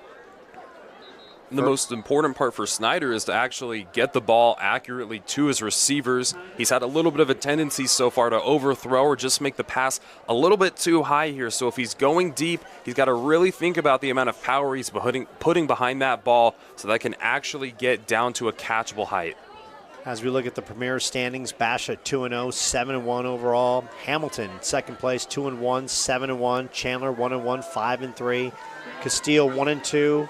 4-4, Perry 0-2, 4-4. So for Perry, this is a must-win situation if they want to make the postseason. For Chandler, they're trying to keep their 6A playoff hopes alive. And for Chandler, not only is it senior night, last two outings on home turf, a loss to Basha, a loss to Liberty. And this part of Chandler, Jaden, the Wolves are not used to losing 3 straight on their home turf. It's almost unheard of. And they're looking to avoid that tonight against Perry, with 28.5 seconds left with a first down and 15. Snyder avoiding the rush and will just trickle out of bounds and utilize the clock in his favor to kill the clock at 22.2 seconds left. And Snyder, high IQ play, right? Look, he wasn't going to get anything. Receivers were covered, did the best thing, and gave his team an opportunity by killing the clock. Snyder, quick drop, fires on the crossing route. and worked for a good pickup out to about the 45-yard line. Good pickup on the play by Hayden Moon, whose number's been called early and often. But he didn't get out of bounds, and that's going to be something they definitely look back on with a little bit of, a little upset right there that he couldn't get out of bounds. Now Perry's down to 5 seconds. That ran off about 10 on the clock. That's potentially another play or two, and they're still not past the 50. And, Jaden, the big thing for me on that play call, look, you're winding down the clock, right? You're looking at quick pass plays, quick things over the middle, and then just getting in and stopping the clock, downing the football. And that was a situation by Moon, who really didn't know where he was on the field. He's fighting for yards instead of trying to get out of bounds, and that was costly. So now a 4th and 12 from the 42. Snyder avoids the rush. He flicks it out, and that's an incomplete pass at the buzzer. So Perry's last offensive drive is probably not one that's going to be scripted as a successful one as they reevaluate the tape on Monday. So we go into the half tied at 7, and Jaden, kind of a football game where Perry punched early, Chandler punched back, and both teams just trying to work through the mishmash of their own mistakes. Chandler especially dealing with the mistakes right now. They had that costly 4th and inches on the goal line where they could have scored, didn't convert there, and then on that drive, Chandler still had about a minute left. They're driving, and then boom, you have a fumble.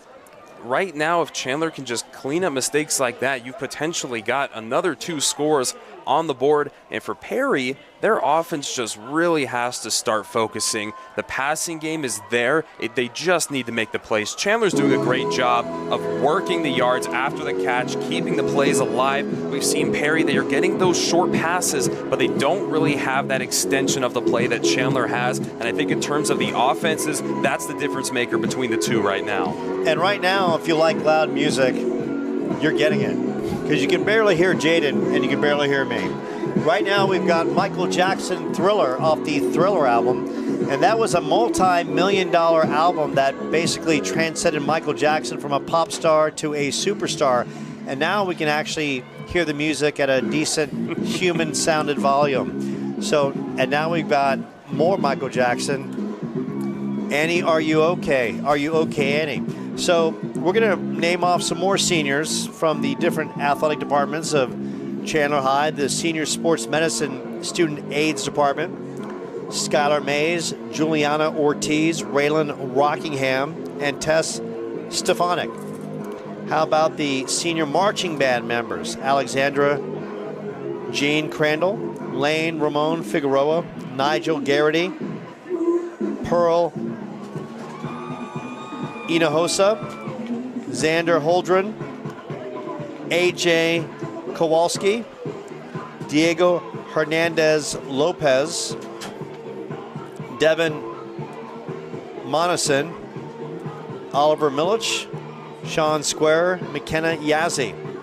Now our prom line members: Ella Cox, Isabel Garris, Parker Jones, Kimberly Solis Santos, and seniors from the cheer squad: Manor Boyce, Anna Callie, I'll make that Anna Call, I apologize, Jocelyn Estelle, Camilla Hunter, Novia Miller, Jalen Jules Monty, and Talon Price. And that wraps up all the seniors, as well as, of course, the seniors on the football team. We'll take a short timeout from Austin Field. We are tied at 7 at the half. The Pumas and the Wolves, two desperate teams. Senior night from Austin Field. Jaden Reichen, Joe Pequeno on the call right here on the Chandler High Sports Network.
football player.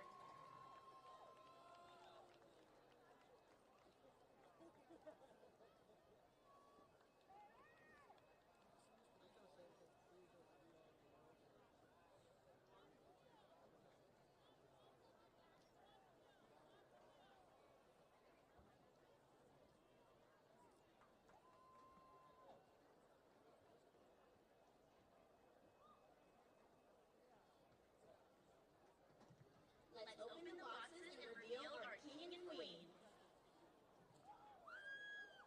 Congratulations to Elise and Tristan!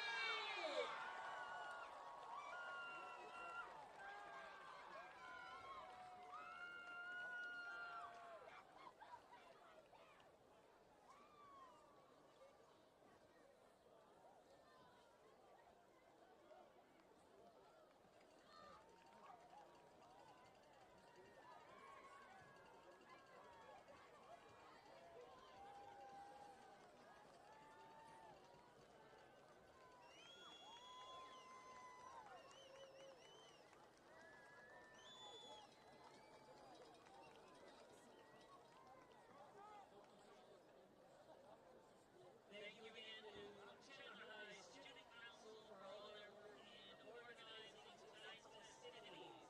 Thank you for joining us for senior night as well as homecoming.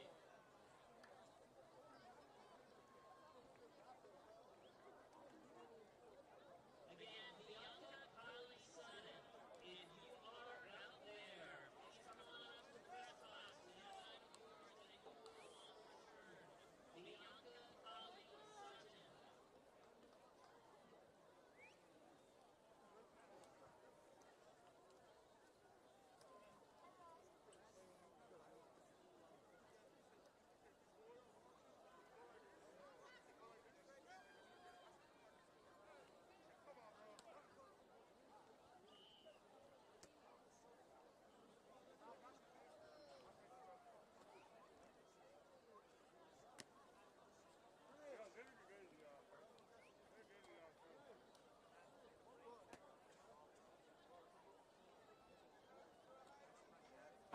And we welcome you back to Austin Field.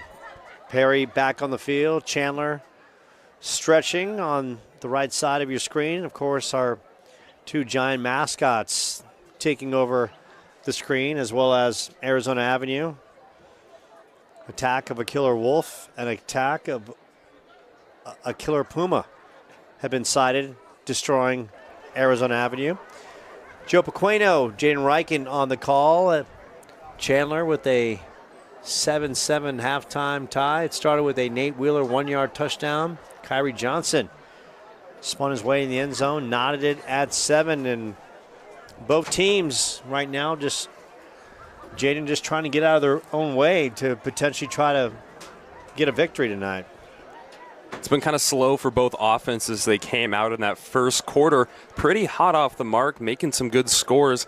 And then since then, we've seen some issues with completions and holding onto the ball from both teams. Right now, those small little mistakes have made for a pretty scoreless game so far. So I think that we're going to have to see a change of that on either one of these teams in the second half if we want to see anything different from what we've already seen. Cale Snyder, the quarterback for Perry, battling some accuracy issues, and Chandler self-destructing inside the 5-yard line with an opportunity to score. They were denied on a 4th and goal.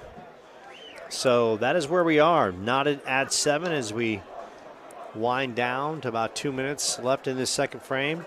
Of course, Chandler 5-3, coming off last week's home loss to Basha. They lost Will Menzel, their starting quarterback, to a broken wrist. He had surgery today. Tristan Helsana also out with a lower body injury. Star linebacker Aiden Browder out as well.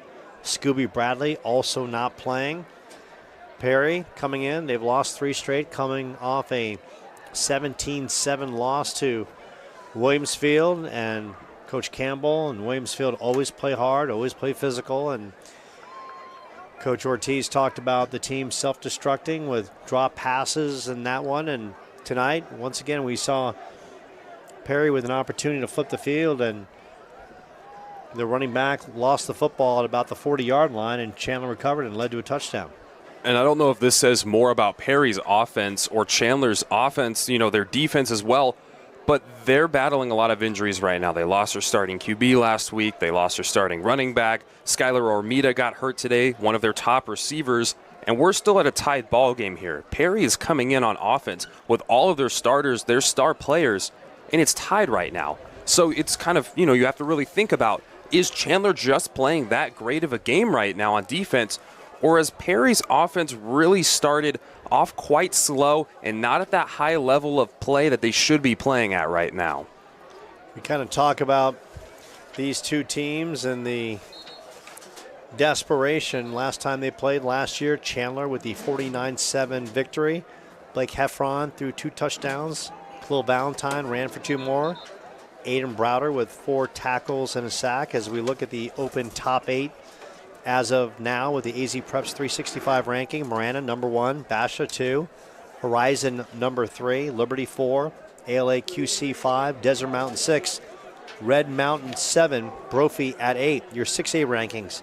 Basha number 1, Liberty 2, ALA QC 3, Red Mountain 4, Brophy 5, Queen Creek 6, Hamilton 7, Highland 8, Mountain View 9, South Point 10, Chandler 11. And all this is fluid. Things could change with losses. That's why it's imperative for Chandler to pick up a victory and give themselves an opportunity for the postseason. Aguilar will kick off as Wendell Schaefer back to receive, and this one is booted, and this one will go into the end zone, and Perry will start deep in their territory to start this second half. Chandler defense came up with a variety of good stops. They're getting hard-nosed efforts. Of course, we've seen, as you mentioned, Jaden Ormita step out. Craig Noble, their star defensive lineman, also limped off the field. So it's going to be who has enough bodies to persevere in a battle of physicality late in the season where both teams, at this point, every team in this state is beat up. Who's got enough able bodies to persevere and get a victory? Cale Snyder back at quarterback, getting the call from the sidelines, one back in the backfield, and looked like a little bit of a mix-up on the snap. Wasn't clean on the handoff, and Chandler gobbles that up. So short gain on the play for Perry, brings up a 2nd and 9 from the 21. Certainly not what you want to happen. Coming out of halftime, you have all the time in the world to figure out that first play. Snyder, good drop. Quick drop, fires down the field, and he's got a receiver. And locking up L.J. Walker, their leading receiver, who's been kind of quiet on the evening. Walker coming into this one. Young man can stretch the field and then some. 568 yards on 31 receptions, 9 touchdowns. Kept in check last week in the loss to the Blackhawks.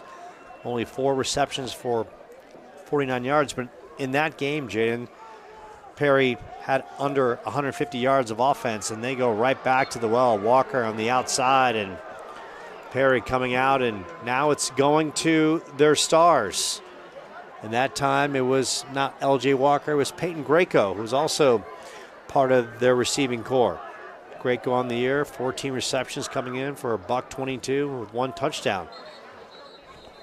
And last week he was kept in check. No receptions against the Blackhawks. So this Perry team, they've lost 3 straight. They're trying to find their footing on the road.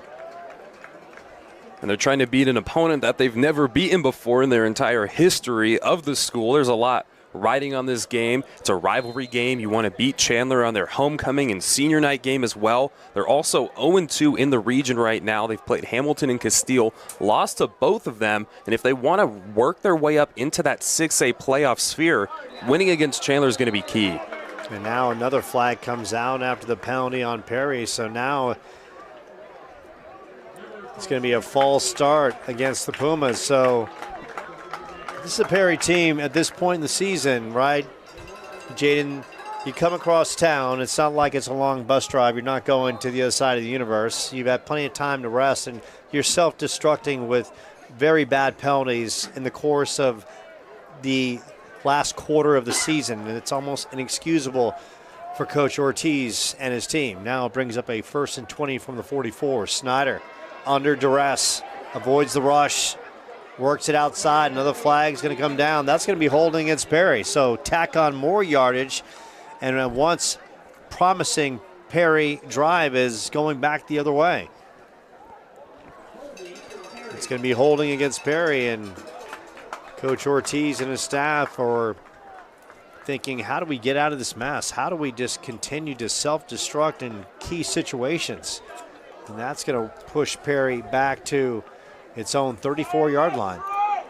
A great sight out there right now as Craig Noble re-enters the game after getting an injury earlier. Great to see him back out there and healthy again. 1st and 30 from the 33. Snyder will just flip it out in the flat. And going to work in that secondary for Chandler. In on the tackle, Malik Johnson-Alexander. Johnson-Alexander, one of those staples of the team, a hard-working player, the senior coming in, 25 tackles, showing his ability to tackle in the open field. Short gain on the play. Snyder fires downfield. Wide open receiver finds Maddox Ford. Ford actually, stand corrected, that's Walker on the reception. Big play down the field. And that's the accuracy that Snyder's needed so desperately. Finally able to make the connection to Walker and save a drive that everybody thought might have been ruined because of penalties, as we see more fly onto the field here. And that time it's a penalty against the Wolves. So we kind of talked about both teams trying to find their way. And look, anytime you have a series of injuries, you're bringing in new personnel, you're going to see more laundry on the field. Now, can Chandler step up defensively? They bring the rush on the outside, and that one is just tossed up as Snyder just had to get rid of it. And clearly they did bring the pressure as well. Snyder had no time to throw it there. They forced that pressure, did exactly what worked last week against Brody Veers and the Basha Bears. When their defensive line could get in there and create that pressure on the QB, every single time it's going to work, and they're going to be able to make a play like that happen. 2nd and 5 from the 31. Snyder working out of the shotgun. One back in the backfield. Flanked by the running back to his left. Flips it out in the flat. And that play was destined to fail. Slow developing play, and Chandler read it quickly. And I don't even know if that was slow developing. Snyder held the ball out for like an extra second, wanting to hand it off. He realized he wasn't there for the handoff. Then he just tried to throw it to him. You're leaving your guy out there. That's almost a hospital ball. He's standing there. You're going to throw it to him. He's going to get hit as soon as he catches that ball. And there, boom, we saw it with Chandler. Great read by the defense there to be able to stop that play. 3rd and 9 from the 35. Snyder rolling to his right, sets his feet, fires down the field, and that's way out of bounds. And it's going to bring up a 4th down. And, you know, usually I would say for Perry, I'd go for it, but in a game that's so tightly contested defensively, I'd punt, I'd pin Chandler deep, and I'd make them go the length of the field. I don't think right now Perry's shown anything that's going to work, any offensive looks that might be able to help them convert here on 4th. They were backed up the last set of downs, and they got bailed out with a wide-open deep pass to Walker. So I'm going to agree with you here, Joe. On 4th and 9, I don't really think you have the offensive formation to go for it. So Ortiz, and they are going to go for a long field goal. And coming in to try to boot this one from 52 yards is Dean. This one is up, and this one is going to be short. Dean gave it his best hack, and Chandler's going to have good field position. Dean was 9 of 15 on field goals attempts coming in. His long 49 on the year, so has the leg, and that one just short to the right. So Chandler dodges a bullet. Now they go to work offensively with decent field position, and now it's going to be Carmigiano and the Wolves with their first offensive possession in the second half. And we've seen this Wolves offense in that first half showing bits of flashes of lightning here and there, and just stalling by its own inability to capitalize in key situations. So 9:31 left in the third. Legender back in the backfield. And now Chandler shifting on the offensive line. That's probably going to be a false start against Chandler.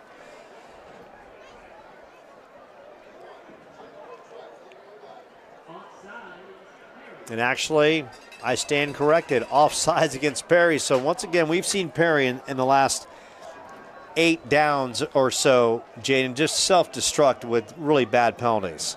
Now it brings up a 1st and 5, gives Chandler a lot of opportunities and abilities to do some damage in a variety of ways. Legender works his way out to the outside, and Legender, good pickup, almost out to the 35-yard line. And Legender, who has been that scat back all year. Everyone says the young man can't run between the tackles, just showing his toughness to really battle and work, and really doing a nice job. He's leveraging his size, too. He's a small running back going up against a large defense, so he's able to play low, break through a few tackles there. Great use of his own skills. Carmigiano flips it over and fires and finds Elias Gutierrez. And Gutierrez gets knocked quickly, but let's give credit where credit is due. And that offensive line, so talented. Quentin Real, Blake Spear, Logan Ray, Noah Swope, Isaiah Garcia. A talented group. Can put them up against any group in the state on that offensive line. Now, tight formation, and they hand off to Legender, who's trying to wiggle his way through the center and the guard, and a short pickup on the play. Brings up a 3rd down for the Wolves. 3rd and 4 from the 40. Closing in on 8 minutes left in the third. Knotted at 7. Jaden Reichen, Joe Pequeno on the call from Austin Field. Senior night. 27 seniors playing their final regular season home game. And some, like Tristan Helsana and Aiden Browder, spectators because of injuries. So this Chandler team looking more like a mass unit than a football team, trying to grit and grind their way to a victory and keep their 6A playoff hopes alive. Carmigiano out of the shotgun. Legender in the backfield. They go right back to Legender. Legender met at the point of attack and coming up big for Perry. Bringing the boom is Ricky Stewart, the linebacker. Bringing the energy and effort, clogging the middle. And that brings up a 4th down. So Chandler now has to punt it away. So both defenses coming up big, and both defenses holding serve early in the third quarter. I'm really interested by Chandler's play calling there. We saw Johnson earlier in this game, the only score for Chandler, such a powerful runner. On a 3rd down like that, you would think you'd want to give it to your powerful runner over your smaller, more agile one, and that one, very interesting call. 4th and 3 from the 41. Ochoa will punt it away. This one looked like it was partially blocked, and it works its way to about the 19-yard line, and that's where Perry will start their second possession of the second half. And this seems like a game of who can just be a little more cleaner and crisper in the course of execution is probably going to win this game. We've seen Cale Snyder, a lot of hype around the young man, a sophomore, as you mentioned. He's getting big-time college looks, but he's kind of hurt this offense with the inaccuracy, and sometimes it looks like Perry just lack of communication going on their execution. 3 wide receivers up top, and right there looks like it's going to be a penalty out of the gates. And it's a call against the Wolves. So that's going to move the ball up to the 24-yard line. 6:57 left. Knotted at 7. Pumas have dropped 3 straight. Chandler coming off the humbling loss to Basha. Little flick over the middle by Cale Snyder. Finding his tight end, Jake Houston. Good pickup by Puma. Puma's finding that play, and that little tight end slant route's been there all night. Snyder working quickly as he checks the sidelines. He's got Wendell Schaefer up top. And they go ground and pound for a second. You thought it was going to hand it off. Instead, he flicks it to the sidelines. In on the reception, getting a lot of work tonight is Hayden Moon. Moon has had his number called early and often. Cale Snyder and the Pumas working the ball out to the 40-yard line. It's 2nd and 5 from the 40. Time going quickly here in the third. Snyder, quick drop, fires over the middle, and that is dropped by Houston. But once again, wide open, ball's low, big fella has to reach down trying to get the ball at his knees. And that's, you can say easily, that's a ball Houston's to catch, but the pass has to be better and lead him along the way. You can't throw it behind him with that wide open field space. Get the ball in front of him so the receiver has room to continue running. You don't want him reaching behind, especially when he's 5 yards shy of the first down. And now it's offsides against the Wolves. And right now Chandler needs to take a collective breath and regain its poise. They're giving Perry some real estate. Not by choice, by sheer implosion. And this team, of course, battling so many injuries and not having their leader out there in Aiden Browder. Browder, of course, had a lower body injury, missed some games earlier this season, and that was costly in the loss against Highland. Brings up a first down from the 45 and running into the secondary and a big time run, getting it across the way, pounding for a tremendous pickup. Mason LaCroix on the run. Good pickup for Perry, works the ball for a 27-yard pickup. So Perry on the move with the 1st and 10 from the 37. Snyder avoids the rush, steps up and takes off and slides to about the 31-yard line. And a good play by Snyder. Pocket broke down. He found a lane and worked it close to the 30. There's a good read going straight down the alley there, even if it's only a few yards. Take what you can get. You don't want to take the sack there. You could see Noble was putting a lot of pressure on him. He was late to get up. Good read there by Snyder. Handoff across the way on the wide receiver handoff, and L.J. Walker. And Joe, we talked about it earlier, but noticeably, everybody seems to keep getting handoffs except their star running back, Nate Wheeler. He's a two-way player, one of the Pumas only, and he's been notably gone from the backfield this week. It's just interesting to not see him in. Finally, he's taking a little step onto the field here in the backfield, and they just haven't utilized him as much as they have in previous games. I think that they should really start to potentially look to turn to him.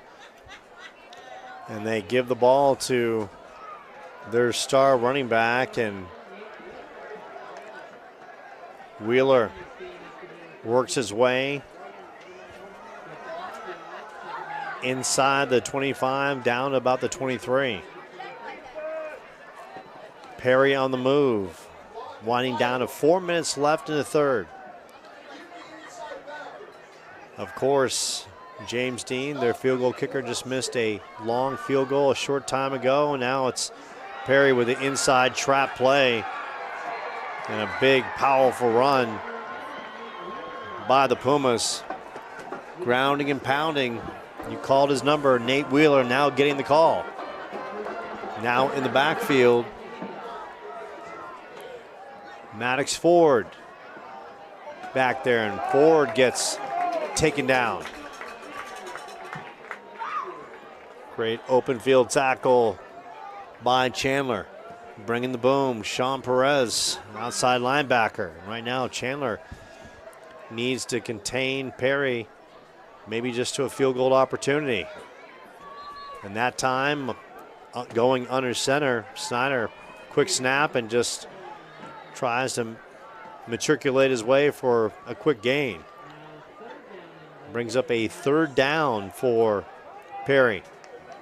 And now looked like Perry was going to call a timeout. They get the call from the sidelines. They'll congregate, and Meanwhile, Chandler on that defensive unit, Sean Perez and Malik Johnson, Alexander, Craig Noble looking for a stop. 3rd and 6 from the 6. Snyder, big rush, and he'll fire to the end zone, and that was just a safe play by the sophomore. So Chandler does his job, and now it's going to be James Dean coming in. You almost wonder if Perry should have taken the timeout there. You've got a 3rd and 6 looking to potentially take the lead here with the score. Make sure you get the right play call so you don't have a play like that where you don't have anybody open. It almost seemed like there was a lot of confusion on that play. It didn't seem like everyone was in unison going to the huddle together. And Dean will try to knock this one from 22 yards, and this one is up and good. James Dean fires it up, a 22-yard field goal, and Perry on top on the James Dean clutch kick. They now lead 10-7 on the 22-yard field goal. So now Chandler has to go to work. A lot of time left. It's an attorney. And Chandler is more than capable of driving down the field. Needs some consistency. And Dominic Carmigiano, as we alluded to, get rid of the ball quick. Anytime he's in that pocket for 4 or 5 seconds, kind of brace it for impact if he's going to collapse under the pressure that Perry's bringing. That offensive line, veteran unit. Chandler, of course, they've got studs on special teams in the return department, but James Dean's not going to give them that opportunity. And as we mentioned, Skylar Armida has not returned after suffering a lower body injury in the first half. So the Chandler team, decimated by injuries, once again picks up another to their star slot receiver. And even with those injuries, they're playing a pretty great game on offense so far. It's just the small mistakes that are killing them right now and stopping their drives from getting down into the end zone. We see them make great plays, and then you have a 3rd and long, and then suddenly they're punting it. They just have to really stay focused on those 3rd down plays. They need those conversions right now because I don't think the Perry defense is the reason that they're not scoring. It's themselves. So Chandler will start at their own 20-yard line. Carmigiano, the junior, checking in last week in the loss to Basha, 9 of 17, 87 yards, 2 touchdowns, 1 interception. Lejander in the backfield. Lejander gets the handoff. Lejander inside. Lejander into the secondary, works his way out to the 30. Good pickup by Lejander, who's on his way to a 100-yard night. And you got to feel good for the senior. He's been in the shadows of Tristan Helsana, who's been tremendous. Helsana, over 900 yards rushing on the year, 16 touchdowns, averaging 116 yards per game, and Lejander getting his opportunity and showing that the drop-off is not that noticeable. Carmigiano as Lejander fakes the handoff. Carmigiano time to throw the pass down the field, and that's going to be incomplete, and they're going to call pass interference against Perry. Looking long down the field for Jaden Spahn, and the call goes against the Pumas. He had his back turned to the ball there, not even looking at where the pass was. It's a big let up by Perry. We mentioned it earlier. Chandler went deep once before. There was no pass interference call, but we said that it would be great if they kept going deep because they're either going to get the catch or they're going to get the penalty like that right there. That's a perfect outcome for the Wolves. So Chandler capitalizes, moves the ball out to the 45. Jai Jones, bottom of your screen. And they go to Jones, and that's incomplete. Almost read perfectly, and going back the other way would have been Devin Sarpy. Dangerous, dangerous throw there. That could have been really bad for the Wolves coming off of that flag they just got there. And whew, your heart skips a beat after that. Sarpy read it perfectly. He just needed to get there a second sooner, but that was great defense to play off the receiver, intending a pass to go over there and pick it off. Sarpy in perfect position, read it well. Chandler avoids disaster. 2nd and 10 from the 45. 3 wide receivers up top. The fake to Legender, the throw over the middle. Jai Jones, that's going to move the chains. Takes it down to the 41-yard line. And once again, we kind of talked about the three-step drop and get rid of the football. Chandler has the ability, they have the receiving core to decimate anyone on that kind of plays. And Legender works his way, another strong run inside the 35. And I've been so impressed with Legender. Once again, getting his moment in the spotlight on senior night and really stepping up big for this team. Brings up a 2nd and 2 from the 34-yard line. Chandler on the move. Fake the handoff, and they fire to Gutierrez, and Gutierrez on a little curl route at about the 25 and takes it down to the 21-yard line. Gutierrez making a comeback. He had ACL meniscus surgery during the offseason, so this season he's been working back off of that injury. Great to see him get a catch out there, looking great. 1st and 10 from the 22. How about Legender once again doing things inside the 15, down to the 13. Quality pickup as a senior over the 100-yard mark of the night. Chandler on the move. Inside the 15-yard line. Carmigiano, they go right back to Legender. Works that right side, and Legender continues to punish inside the 10. Another first down for Chandler. And the Wolves feeling good as time is winding down in the 3rd quarter. They trailed 10-7, but they are on the move and working the physicality of that senior-laden offensive line, and Legender leading the way. Carmigiano gets the playoff right before the end of the 3rd quarter, and that is deflected, and that is how the 3rd quarter comes to an end. But Chandler on the move inside the red zone. 2nd and 10 from the 15 with the 4th quarter underway from Austin Field. Jaden Reich and Joe Pequeno live on the Chandler High Sports Network.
Fourth quarter about to get underway. Chandler with a 2nd and 10 from the 10. Trailing by 3. Legender in the backfield. Tight formation, a switch on the offensive line. Ochoa in the slot. They go back to Legender. Legender between the tackles. Legender down to the 5-yard line. Another quality pickup, but it's going to bring up a 3rd and goal. Chandler here just needs to hold on to the ball. If you get to a 4th down, you don't convert here, you can go for a field goal, but this is the 2nd time now that they've gotten this close to scoring. Last time it was a fumble from Carmigiano. If you hand it off here, hold on to the ball. That's your number 1 objective. They go to Legender, working on the left side. Legender working his way. Close, but not close enough. He gets stopped inside the 2-yard line. It's going to bring up a 4th and 1 from the 1. Now decision time for Coach Garrettson and offensive coordinator Chad Carpenter. Now, last time we were in this situation, we saw Chandler operate a 4th and goal from close range out of the shotgun. I think you kick it here, Joe. I think you tie the game. You didn't get it on 4th and 1 before, and they're going back to the shotgun on this formation too. It's risky. Here it is. Legendre in the backfield. Play action. And the pass is broken up. Great defense looking for Ochoa. And Ochoa was short of the end zone on the pass play, and Perry comes up big.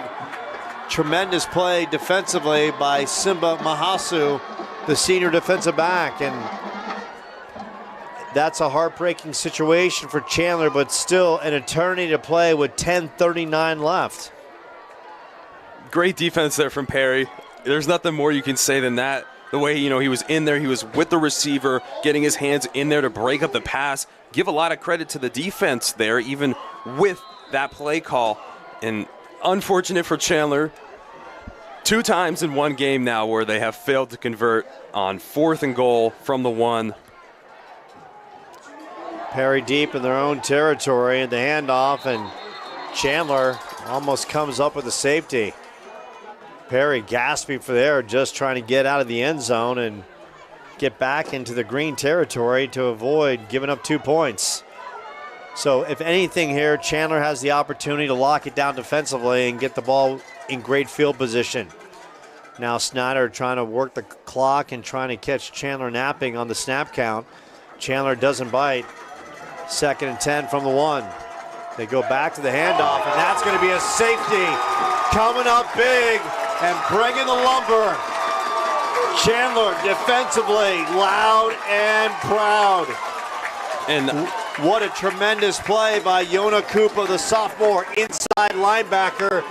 And now it's a 10-9 ball game. And we talked about someone having to step up with Aiden Browder, the senior, not playing, and it's Yona Koopa coming up big. 2 things went wrong there for Perry. 1, the offensive line collapsed immediately. You have to hold your blocks in that situation.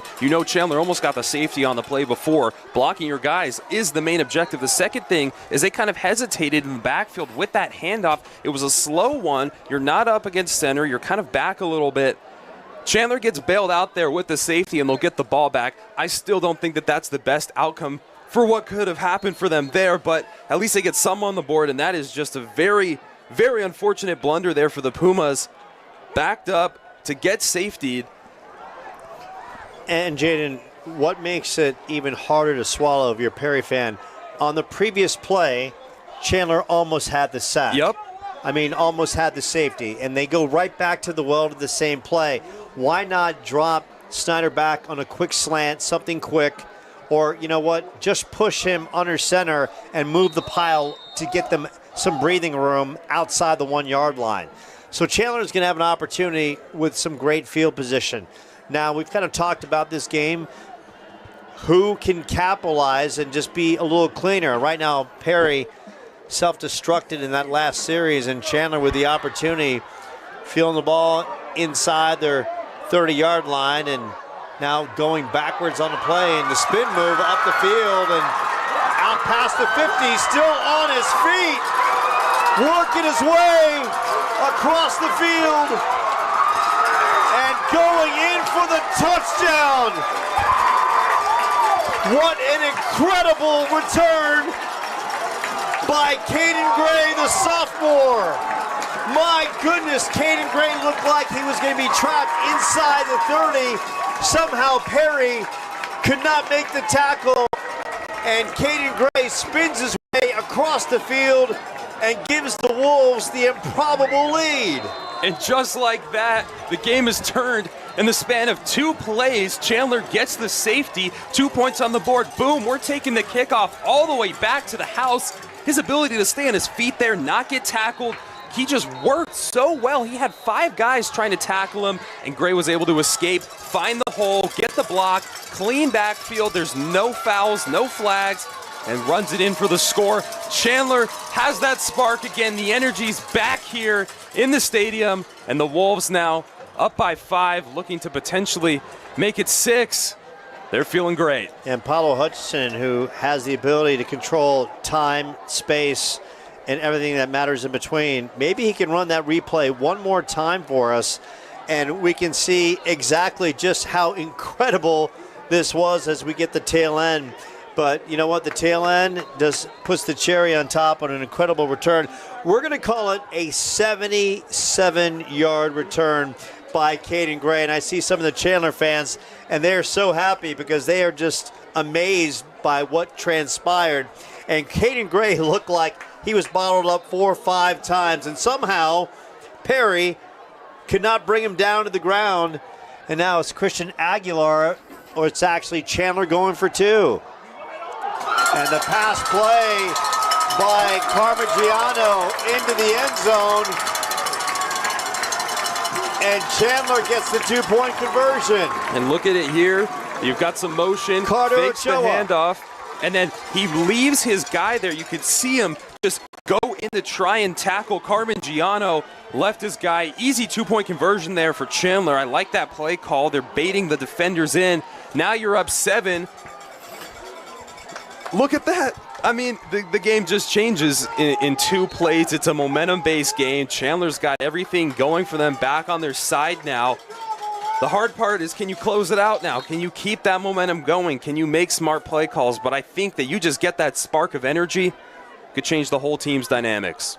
And Jaden, this is kind of one of those games where just when you think you've seen everything on a high school football game, here you're getting so much more and then some, right? I mean, Caden Gray's return, an improbable return, Perry collapsing in so many different ways, Chandler at times looking like they don't have the ability to win a football game, yet it's all coming together, a perfect storm for Chandler to capitalize on inexcusable offensive executions by Perry deep in their territory. Gray relentless after the safety, 2-point conversion, Chandler with a 17-10 lead. Hold on to your hats, ladies and gentlemen. Who knows what to expect in this final 9 minutes and 42 seconds. Kickoff deep into Perry territory, out past the 15 and working his way out past the 30, and finally dragged down close to the 50-yard line. An incredible return by Perry. So just when you think all of a sudden Chandler has found its footing, Perry gets a great return on special teams, and now they have to come up big, and their offense is kind of sputtered in the second half, only capitalizing on a field goal by James Dean. This is a chance for Snyder to prove his ability at the QB spot. We mentioned he's a sophomore. He's got the build, 6'3", 180, an offer to Boise State. Your team's down 7, fourth quarter drive here. Can you be the captain of the ship? Can you make the accurate passes, the great play calls? And as I just mentioned, now's his chance to prove that. Snyder, quick drop. Chandler bringing the pressure. Snyder flips it out to the left side. And the tackle from behind, bringing the heat. Sean Perez tracking down Peyton Greco. Small pickup on the play. Call it a gain of 2. Not much for the Pumas as Snyder dialing in the play on the sidelines. And top of your screen is Max Wendell Schaefer. Snyder rolling to his right, trying to avoid that Chandler rush. Fires deep down the field, and this one is heading toward Mesa. The ball was left, and it was overthrown, but he made it a little bit more. He made it a little bit more difficult for himself there. He dropped back about 10 yards, and then he's trying to clock it deep. Well, you're adding 10 more yards to the throw. It's never going to be an easy one to make. And there's a flag down on the field, as the referees are marking the penalty against the Wolves. So that's critical right there. But that play is kind of indicative of the night for Perry. Just a lot of miscommunication by this offensive unit. Well said. Snyder in the shotgun. He's got a back in the backfield. Flips it out to Nate Wheeler. Wheeler works his way, pounding his way inside the 30 down to the 29-yard line. And now we're seeing a heavy dose of the senior running back who was on a milk carton for most of the first half offensively, and now he's getting his opportunity to showcase what he can do. He's the real deal, and I'm very surprised that the Pumas didn't turn to him sooner. I'm glad they've turned it around, and they're getting it to him now.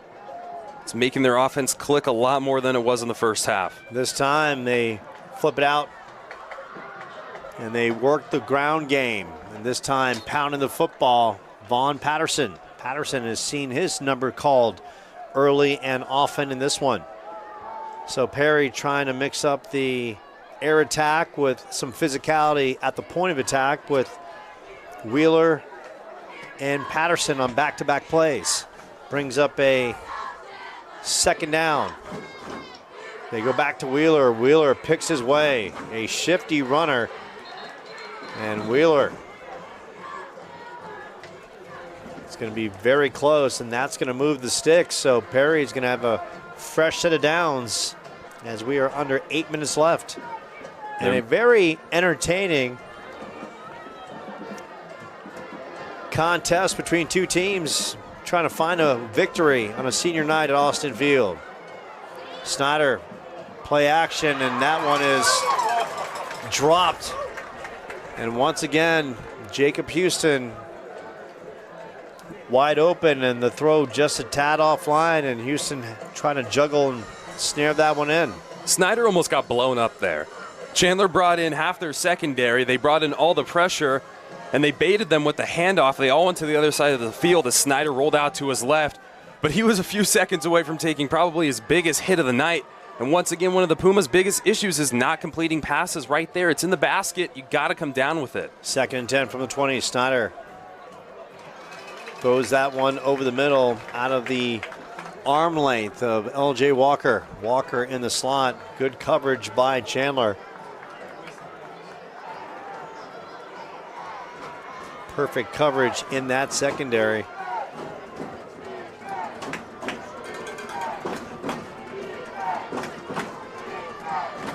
Brings up a 3rd down from the 20-yard line, and probably 2 down territory, and you got movement from Perry. Now Perry's going to claim that Chandler jumped, and now it's going to be a conversation by the referees, and that's a quick call. Once again, Perry, implosion. Looked like Jax Waddell, left tackle there, was the reason for the false start penalty. And on a crucial 3rd and 10, now a 3rd and 15 on a drive that you have to score on. Mental mistakes like that, Coach Ortiz has said can't happen, and they especially can't happen right now. 3rd and 15 from the 25. Snyder under rush, fires it downfield, and that one is picked off. Chandler coming up big on the sidelines. Coming up with the love and getting the attention, Sean Perez. He reads this ball perfectly here. Look at that. He sees it coming. Boom. Gets there in front of the receiver. Gets the feet down before he goes out of bounds. This kid is special. He's got 5 offers so far. He's got offers to Lewis and Clark, University of Rochester, Simpson, Cobber, Wabash. He's got offers. Wouldn't be surprised if a play like that gets him some more. He's one of the best safeties that the Wolves have. And there he goes, making a name for himself on one of the plays where he's needed most. Perez comes up big. So now Chandler with the opportunity. 7 minutes and 15 seconds left. Can they churn the clock and just turn the field in their possession? Carmigiano. And for a split second, it looked like Perry was going to jump off sides. And right now, Perry's nerves, they're everywhere. And this is a Perry team that's showing its fragileness in the course of this one. And now it's Chandler. And the penalty goes against the Wolves. So now you hear some fans grunting and moaning on the dysfunctional play by the Wolves. Such momentum on their sides. Just snap the football, get the play off. 1st and 15 from the 20. Carmigiano flips it out. A glorified run, and that works it out past the 15. In on the reception for Chandler. John Jones on the quick reception Brings up a 2nd and 14 from the 16. Legender back in the backfield. Chandler trying to get a couple first downs, and now they run it inside and working his way out past the 15 to about the 20 is Legender. You said it best when you said Chandler's goal this drive is to try and run out some of the clock, and I think that's a lot easier said than done. Now you're looking at 3rd and 11 here for the Wolves. They've 3rd and 12, excuse me. It's a tough drive for them so far. They're not seeing the yardage that they really want, and a mental mistake causing a 5-yard penalty. This isn't 3rd down territory that Chandler typically converts on right now, and when you need to keep running out the clock, it's going to take something special. Parmigiano fires, and that one in and out of the hands of Jaden Spann, and that is costly. The play was there, the throw was there. And those are completions. As we saw last week in the loss to Basha, there were some critical throws by Parmigiano, and the junior came up with the darts down the field, and his receiving core let him down. You got to wonder if that will come back and haunt Chandler in the course of this one. 5:55 left. Wendell Schaefer back to receive. Ochoa high snap, and Ochoa gets dropped. And Perry is going to have excellent field position at the 6-yard line. My goodness, talking about implosion on special teams. The high snap, Ochoa just trying to get it off. Move to his left, and Perry all over him. And now Puma point blank range with a 1st and 10 at the 6. The inability to do anything there with that high snap, to not be able to get a kick or to throw it or run it, that is a really major failure there by Chandler and their special teams unit, setting up Perry with basically the best field position you could hope to get on a 4th down. Running play on that left side and pounding his way in for the touchdown. It's Wheeler there, is running it in with a blocker. That's their guy that they got to keep going to, and they've really stepped that up here in these later quarters. Wheeler on the 6-yard touchdown. Now it's a 17-16 game. And now it's Perry. They're going to go for 2. With 5:44 left. I feel like you kick the extra point here, make it a tie game. It's a close one.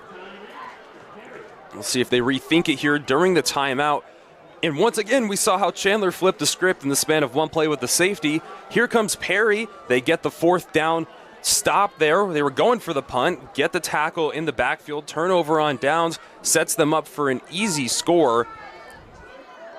They just went back to the basics on that drive. They're giving it back to their star running back, Wheeler. They know he's consistent. He can follow blockers, find holes. You saw it there. Now you're looking at the scoreboard, 17-16, down 1 with just under 6 remaining.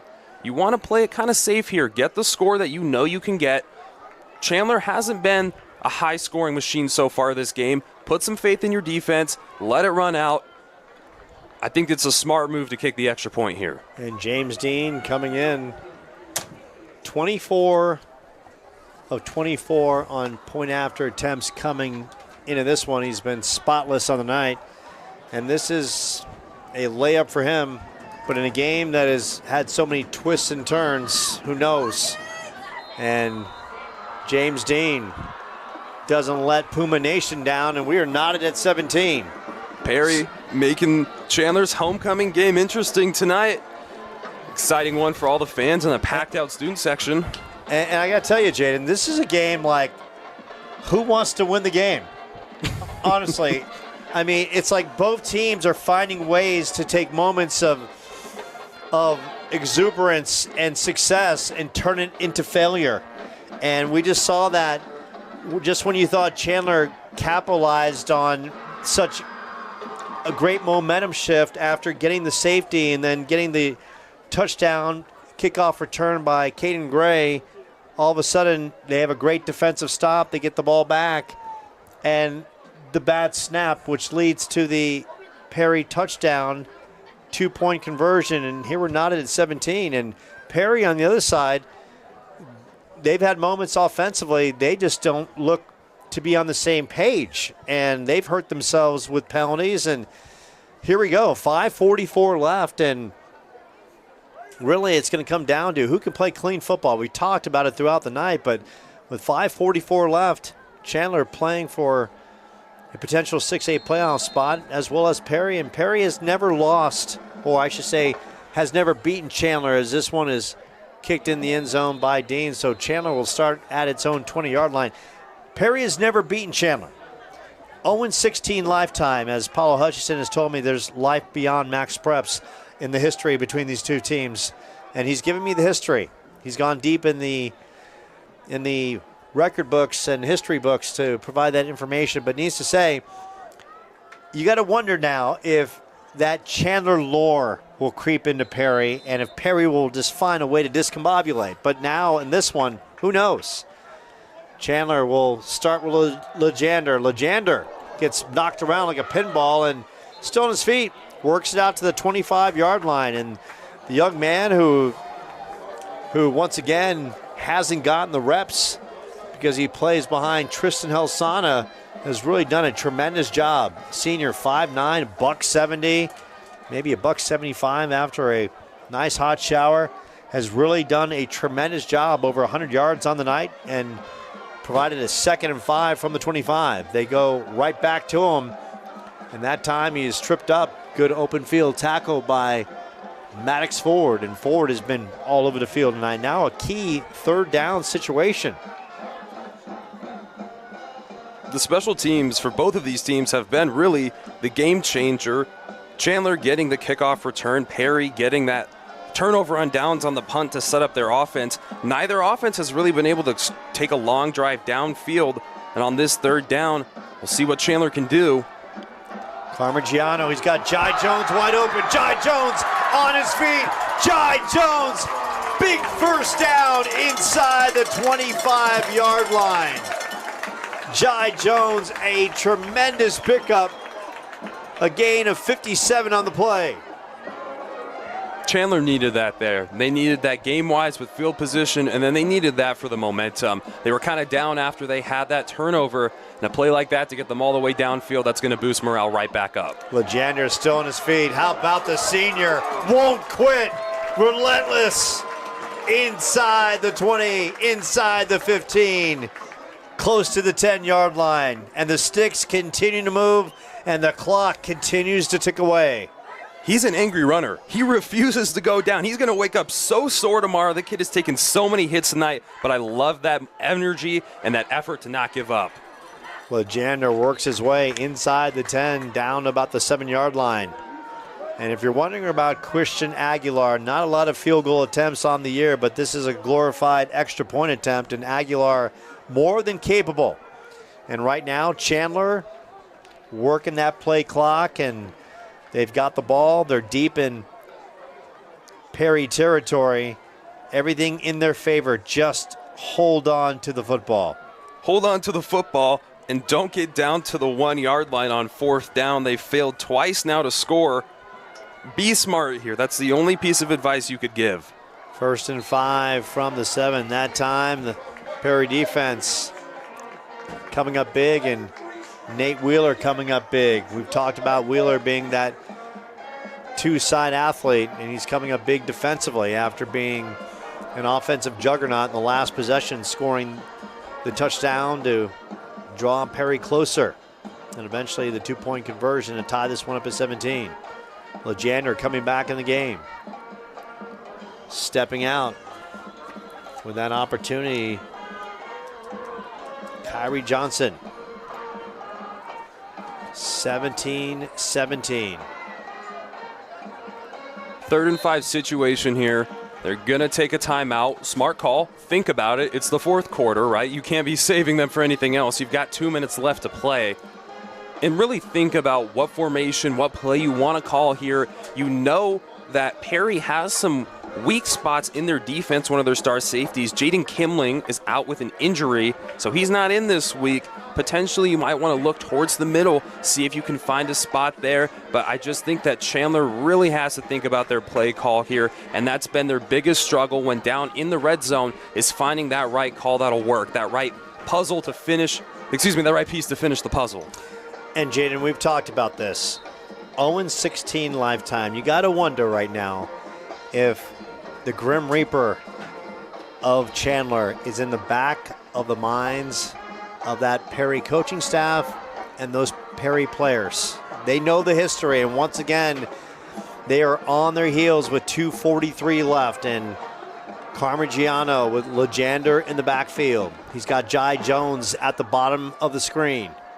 Man in motion is Legander. Carmigiano, quick pass. He's got Legander, and that ball was deflected. He had Legander out there, and that would have been a walk-in touchdown if he would have got the play out quicker. So it's going to bring up a 4th down, and this is essentially should be a chip shot for Christian Aguilar.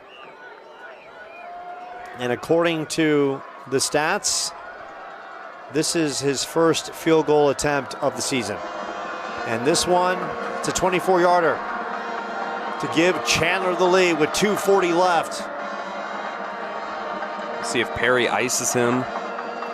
Good hold, and Aguilar boots it through, but there is a flag down. And we'll have to assess, and the Chandler players say it's against Perry. Chandler Nation holding its collective breath.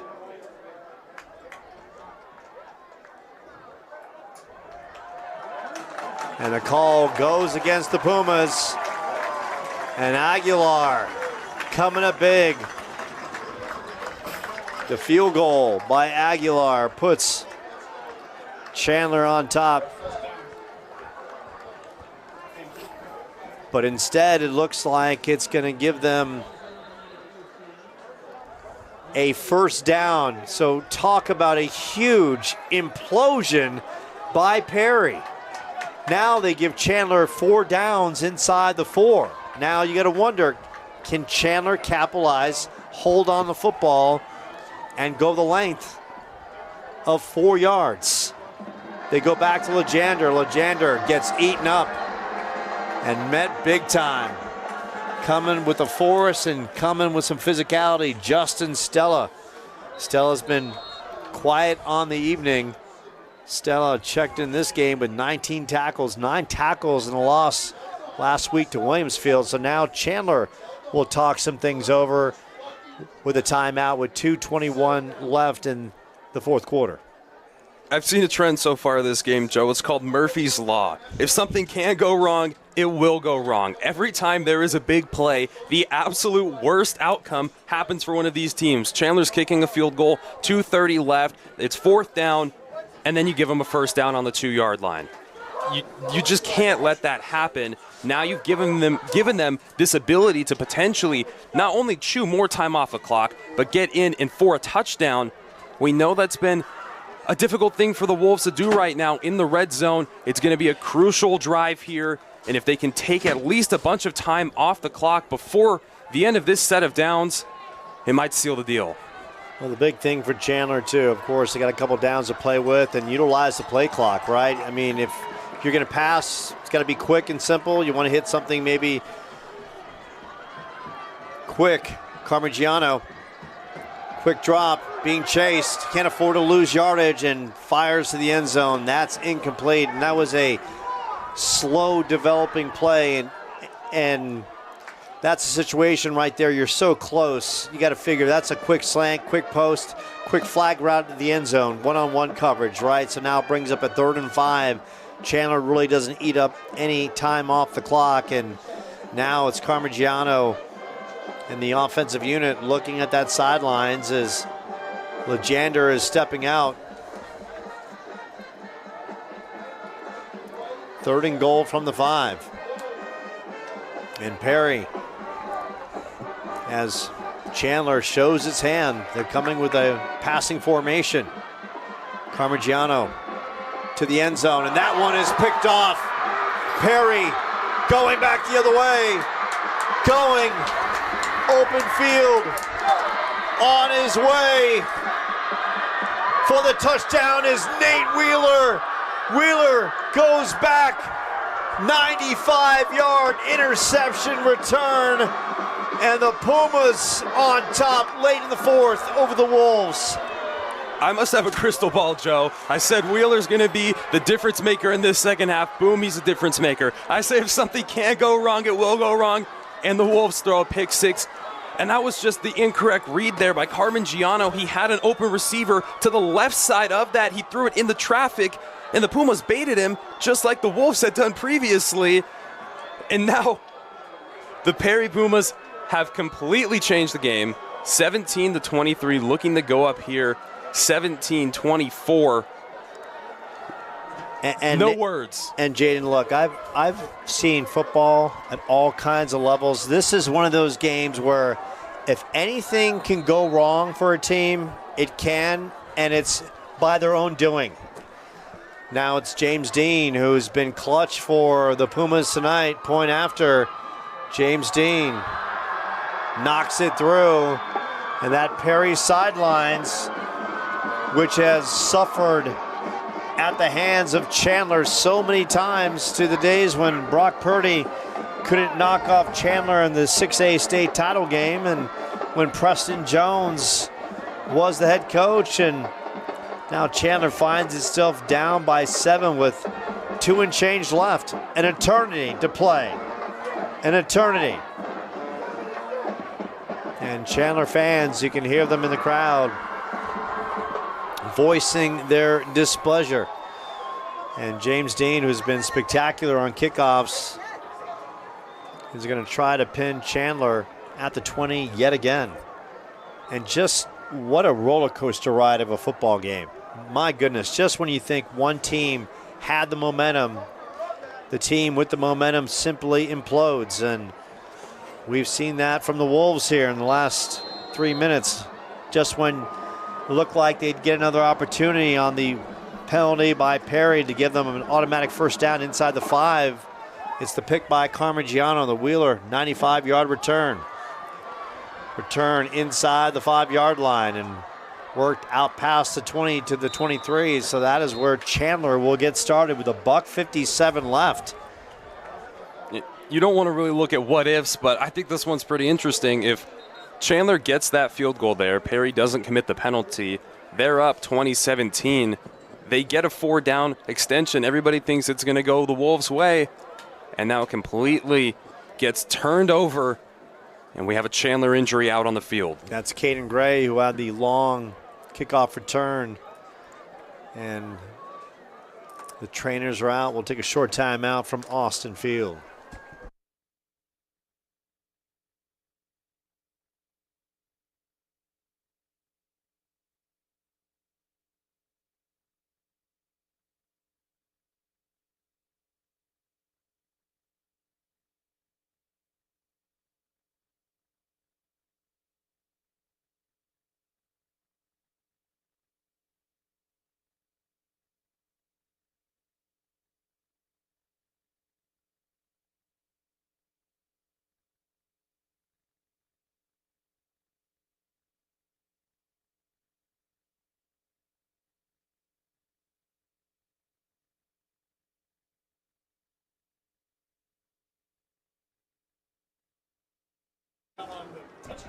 So Caden Gray helped off the field. He's being checked on the sidelines. Now it's a wild one right now, Joe. 1:57 left. Chandler playing for a shot in the 6A playoffs. They spread Perry out with 5 wide receivers. Carmigiano will flip it out to Jai Jones, and Jai Jones out to the 32. And that play is going to be there all day. Perry not tight on the line, not pressuring Carmigiano. Carmigiano's got a lot of choices to throw to.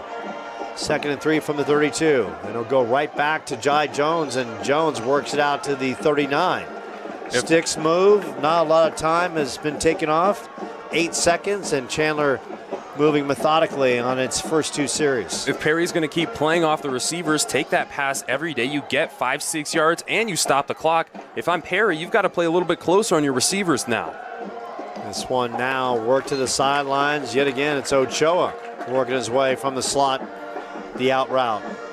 It's fine if you want to play deep, but if you're giving up a 6-yard pass with maybe 3-4 seconds taken off the clock, if you extrapolate that over a whole drive, you're basically going to give up Chandler the entire field. 2nd and 6 from the 40. Carmigiano fires, and that one almost picked off. Simba Mohosu, who came up big defensively earlier with a chance to seal it for Perry. And that one behind Carter Ochoa. Brings up a 3rd and 6. Now Chandler has to just worry about getting the first down. Good snap by Carmigiano. Flips it over, way over the head of Jai Jones. And a late penalty in the backfield. A flag is down. Personal foul. And that is against their star linebacker, Maddox Ford, the senior, who came up and couldn't believe the call, but needs to say it is called, and that bails out Chandler. Just like it was going to look like to be a 4th down situation, Chandler gets bailed out. And how apropos for this game. 1st and 10 from the 41. Carmigiano, good snap. Flips it downfield and right into the breadbasket of Perry. And Perry comes up with a big pick. Talon Frazier, the sophomore, and basically he could have called for a fair catch on that play. Over the head of Jai Jones, and Jai Jones wasn't even looking for the football or made a play on the ball. Some miscommunication there, and now it's Perry with an opportunity to seal the deal with a $130, but in this one, you can't say this one is done until that final second comes off the clock. Take a life lesson from that play. If something's not there, don't force it. He looked for the deep ball twice in the span of 3 plays. It wasn't there. His receivers weren't looking for the ball. He's overthrowing it. You had a consistent 6-yard catch and get out of bounds play, and then suddenly they just stopped doing what was working, tried to force something that wasn't. So it's Perry trying to burn the clock as Chandler calls a timeout. It'll bring up a 2nd and 10 inside the 20-yard line. And just a horrible breakdown by the Wolves in the last 5 minutes. It doesn't, the implosion by the offense. Carmigiano with the pick inside the 5. Wheeler takes it back 95 yards, and another good drive going. And on that play, it looked like Jai Jones didn't know even the ball was coming. He made no play on the ball whatsoever. Twice on the same drive, he didn't know the ball was coming. On that deep shot earlier, he also wasn't looking. And to have miscommunication like that when you're going deep on the final drive, it's inexcusable. And now it looks like Perry's going to finally break their losing curse against the Wolves. So a down clock, and the clock continues to tick. And Chandler High can only watch as this one is going to come down to a heartbreaking end, and a game in which they could have won in so many different ways. At one time, a 17-10 lead after the big kickoff return, after the safety to grab the lead, and then the implosion. And Perry savoring the victory, and finally for Perry,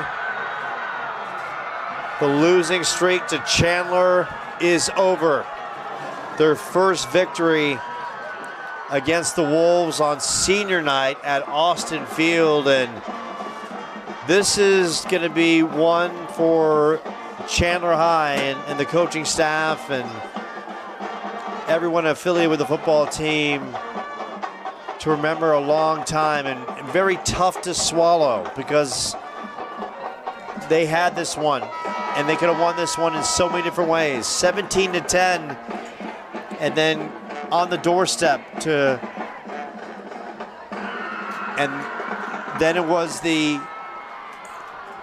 Pumas rallying back, the high snap, the touchdown tying score, and then Chandler about to go ahead and take the lead, and Carmigiano throws the 95-yard pick six on reading the defense wrong, and then the last possession, the deep strike down the field over the head of Jai Jones, and it ends on a fury of miscalculations by the team, and they dropped to 5-4. And for Perry, a team that has been on the losing end of so many losses to Chandler, they finally get to celebrate in front of their home crowd. And on this night, November 1st of 2024, Perry can finally say they will remember this night forever, their first win in the history against Chandler High.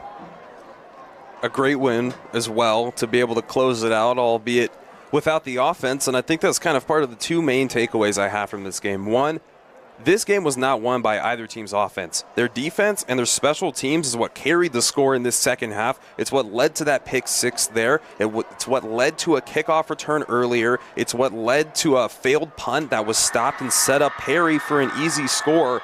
And that's what's really strange is, you expect to see offenses like this be the ones out there making the plays. Well, they were pretty stagnant this game, especially Chandler. Every time it felt like they got down into the red zone, it was either a turnover or they're settling for points, and they missed it so many times on 4th and short, 4th and inches to the goal line, having failed shots there to score and not going for that field goal, not running it.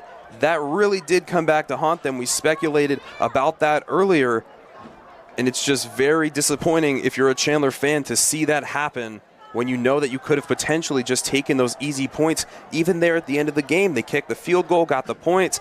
Perry had a penalty. Then Chandler's like, you know what? Let's go run 4 more plays. You had the lead, and then you throw a pick six. It's just that type of stuff can't happen if you hope to win. And Perry just had what it took in the end. Great defense from them to read that and take it all the way back downfield to the house. A very, very disappointing loss for Chandler. And you and I kind of talked about Perry. We were wondering if Nate Wheeler was somewhere on the other side of Chandler because he wasn't being called upon in this game to impose his will. And finally, when he did, well, he showed what kind of football player he was, coming up with the tying touchdown and then the go-ahead pick six. And for Perry, it's not pretty. They did just enough. You almost got to feel that, like, the players, despite all the lack of communication from that sidelines, and you can interpret that however you like, they found a way to win a very ugly football game, and Chandler found a way to lose this football game tonight. And that's a heartbreaking scenario for Chandler. As we kind of reflect on this, Perry got on the board first on a Nate Wheeler touchdown. Kyrie Johnson tied it at 7. It was a go-ahead field goal by James Dean, made it 10-7.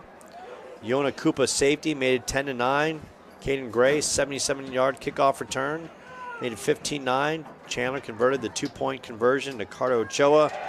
Sean Perez had a big interception that you think Chandler all of a sudden was going to be in a great position, but they couldn't capitalize. High snap, Carter Ochoa sacked, or taken down, I should say, inside the 10-yard line, set up a Wheeler touchdown that tied it at 17. And then all of a sudden, they get a pick six as Chandler was going in to take the go-ahead score. A misfire by Carmigiano, and Wheeler took it back 95 yards. And then Carmigiano on the final drive with Chandler with under 2 minutes left Carmigiano had a chance and misfired down the field. And the funny thing is, you and I speculated and talked about those short routes were there all day. Yep. You didn't have to force anything. You could have worked it. I mean, Chandler methodically worked from their 20 out to the 50 in a matter of no time by working the short routes. And then it was Chandler just being a little impatient with a lot of time left on the clock. And it's Perry savoring the victory. And, for the Wolves, they're going to have to think back at this one as they drop to a humbling 5-4, 1-2 in section play. And for Coach Ortiz and Perry, they're now 5-4, 1-2 in section play. They keep their slim playoff hopes alive. And Chandler, you never know how it's all going to shake out. There's a lot of football left to be played. Who knows what could happen? Chandler, next week, they head to right down the road on Arizona Avenue to take on Hamilton, their heated rival. And for Perry, they take on Basha. And Jaden, you know all about Basha and what that games mean to them. Give us kind of the insights of Perry and Basha, and for Basha taking on Perry, and how big that game is for the Bears. I'll take you back to last year first. Basha played Perry the final game of the regular season, and it was a dogfight. There were ejections, coaches being ejected, players being stomped on. It was a messy game for sure. There were countless penalties. It was a very messy game, but Perry stuck with Basha right up until about the end, albeit through some penalties and calls that saved them. But it was a scrappy game, kind of like this, except Perry came out the one on top in the end. There is no bigger rivalry than those two in the state of Arizona. The battle of Val Vista between Basha and Perry is just such a fierce game of football. You're going to find physicality. You're going to find those big plays, especially you have stars like Gio Richardson, Brody Veers, Noah Roberts all over on Basha. And it's a matchup where everybody almost gets elevated. When you have such a competition, that rivalry, everybody's playing better no matter what. But tying back to this game, it was just a scrappy win for the Pumas that even though you can take away some positive, a win is a win no matter what. You have a lot to clean up if you hope to get to the playoffs, and even more so if you hope to actually win.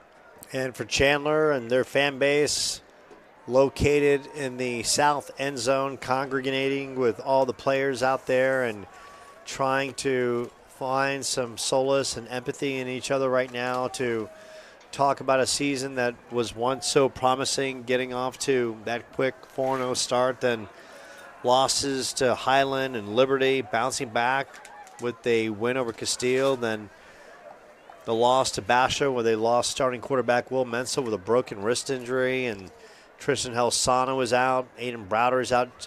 Make no excuses in this one. There's a slew of injured Chandler players tonight that did not suit up for this contest, but they had the personnel to win this one. And, of course, tonight a heartbreaking 24-17 loss to Perry to drop to 5-4 and really get a dose of humble pie and to kind of dissect their season, and no question disappointment will be a main thought and once was a promising season for the Wolves. So next week they're taking on Hamilton right down the road, and that's always a heated battle. It's a battle for Arizona Avenue. It's a battle for bragging rights in the local area. For Chandler, playing for pride, trying to end the season strong, and then potentially see if the postseason works in their favor. We appreciate you dialing us up right here on the home for Chandler High football all season. We appreciate Jim Culver and all the great people here at Chandler High who have allowed us the access to broadcast this great football program, and all, of course, their great competition coming in here to Austin Field, and all the great parents and all the great students that support this program, and not just the football players, the band, the cheerleaders, the Palm Squad, everyone that have worked so hard to bring that magic and energy to Austin Field on a Friday night. We appreciate and applaud you, all the great alumni out there, of course, that support this football team. Once you're a Wolf, no matter where you are, no matter what zip code you're in, you're always a Chandler High Wolf for life. For Paulo Hutchinson, who does such a tremendous job on the live stream.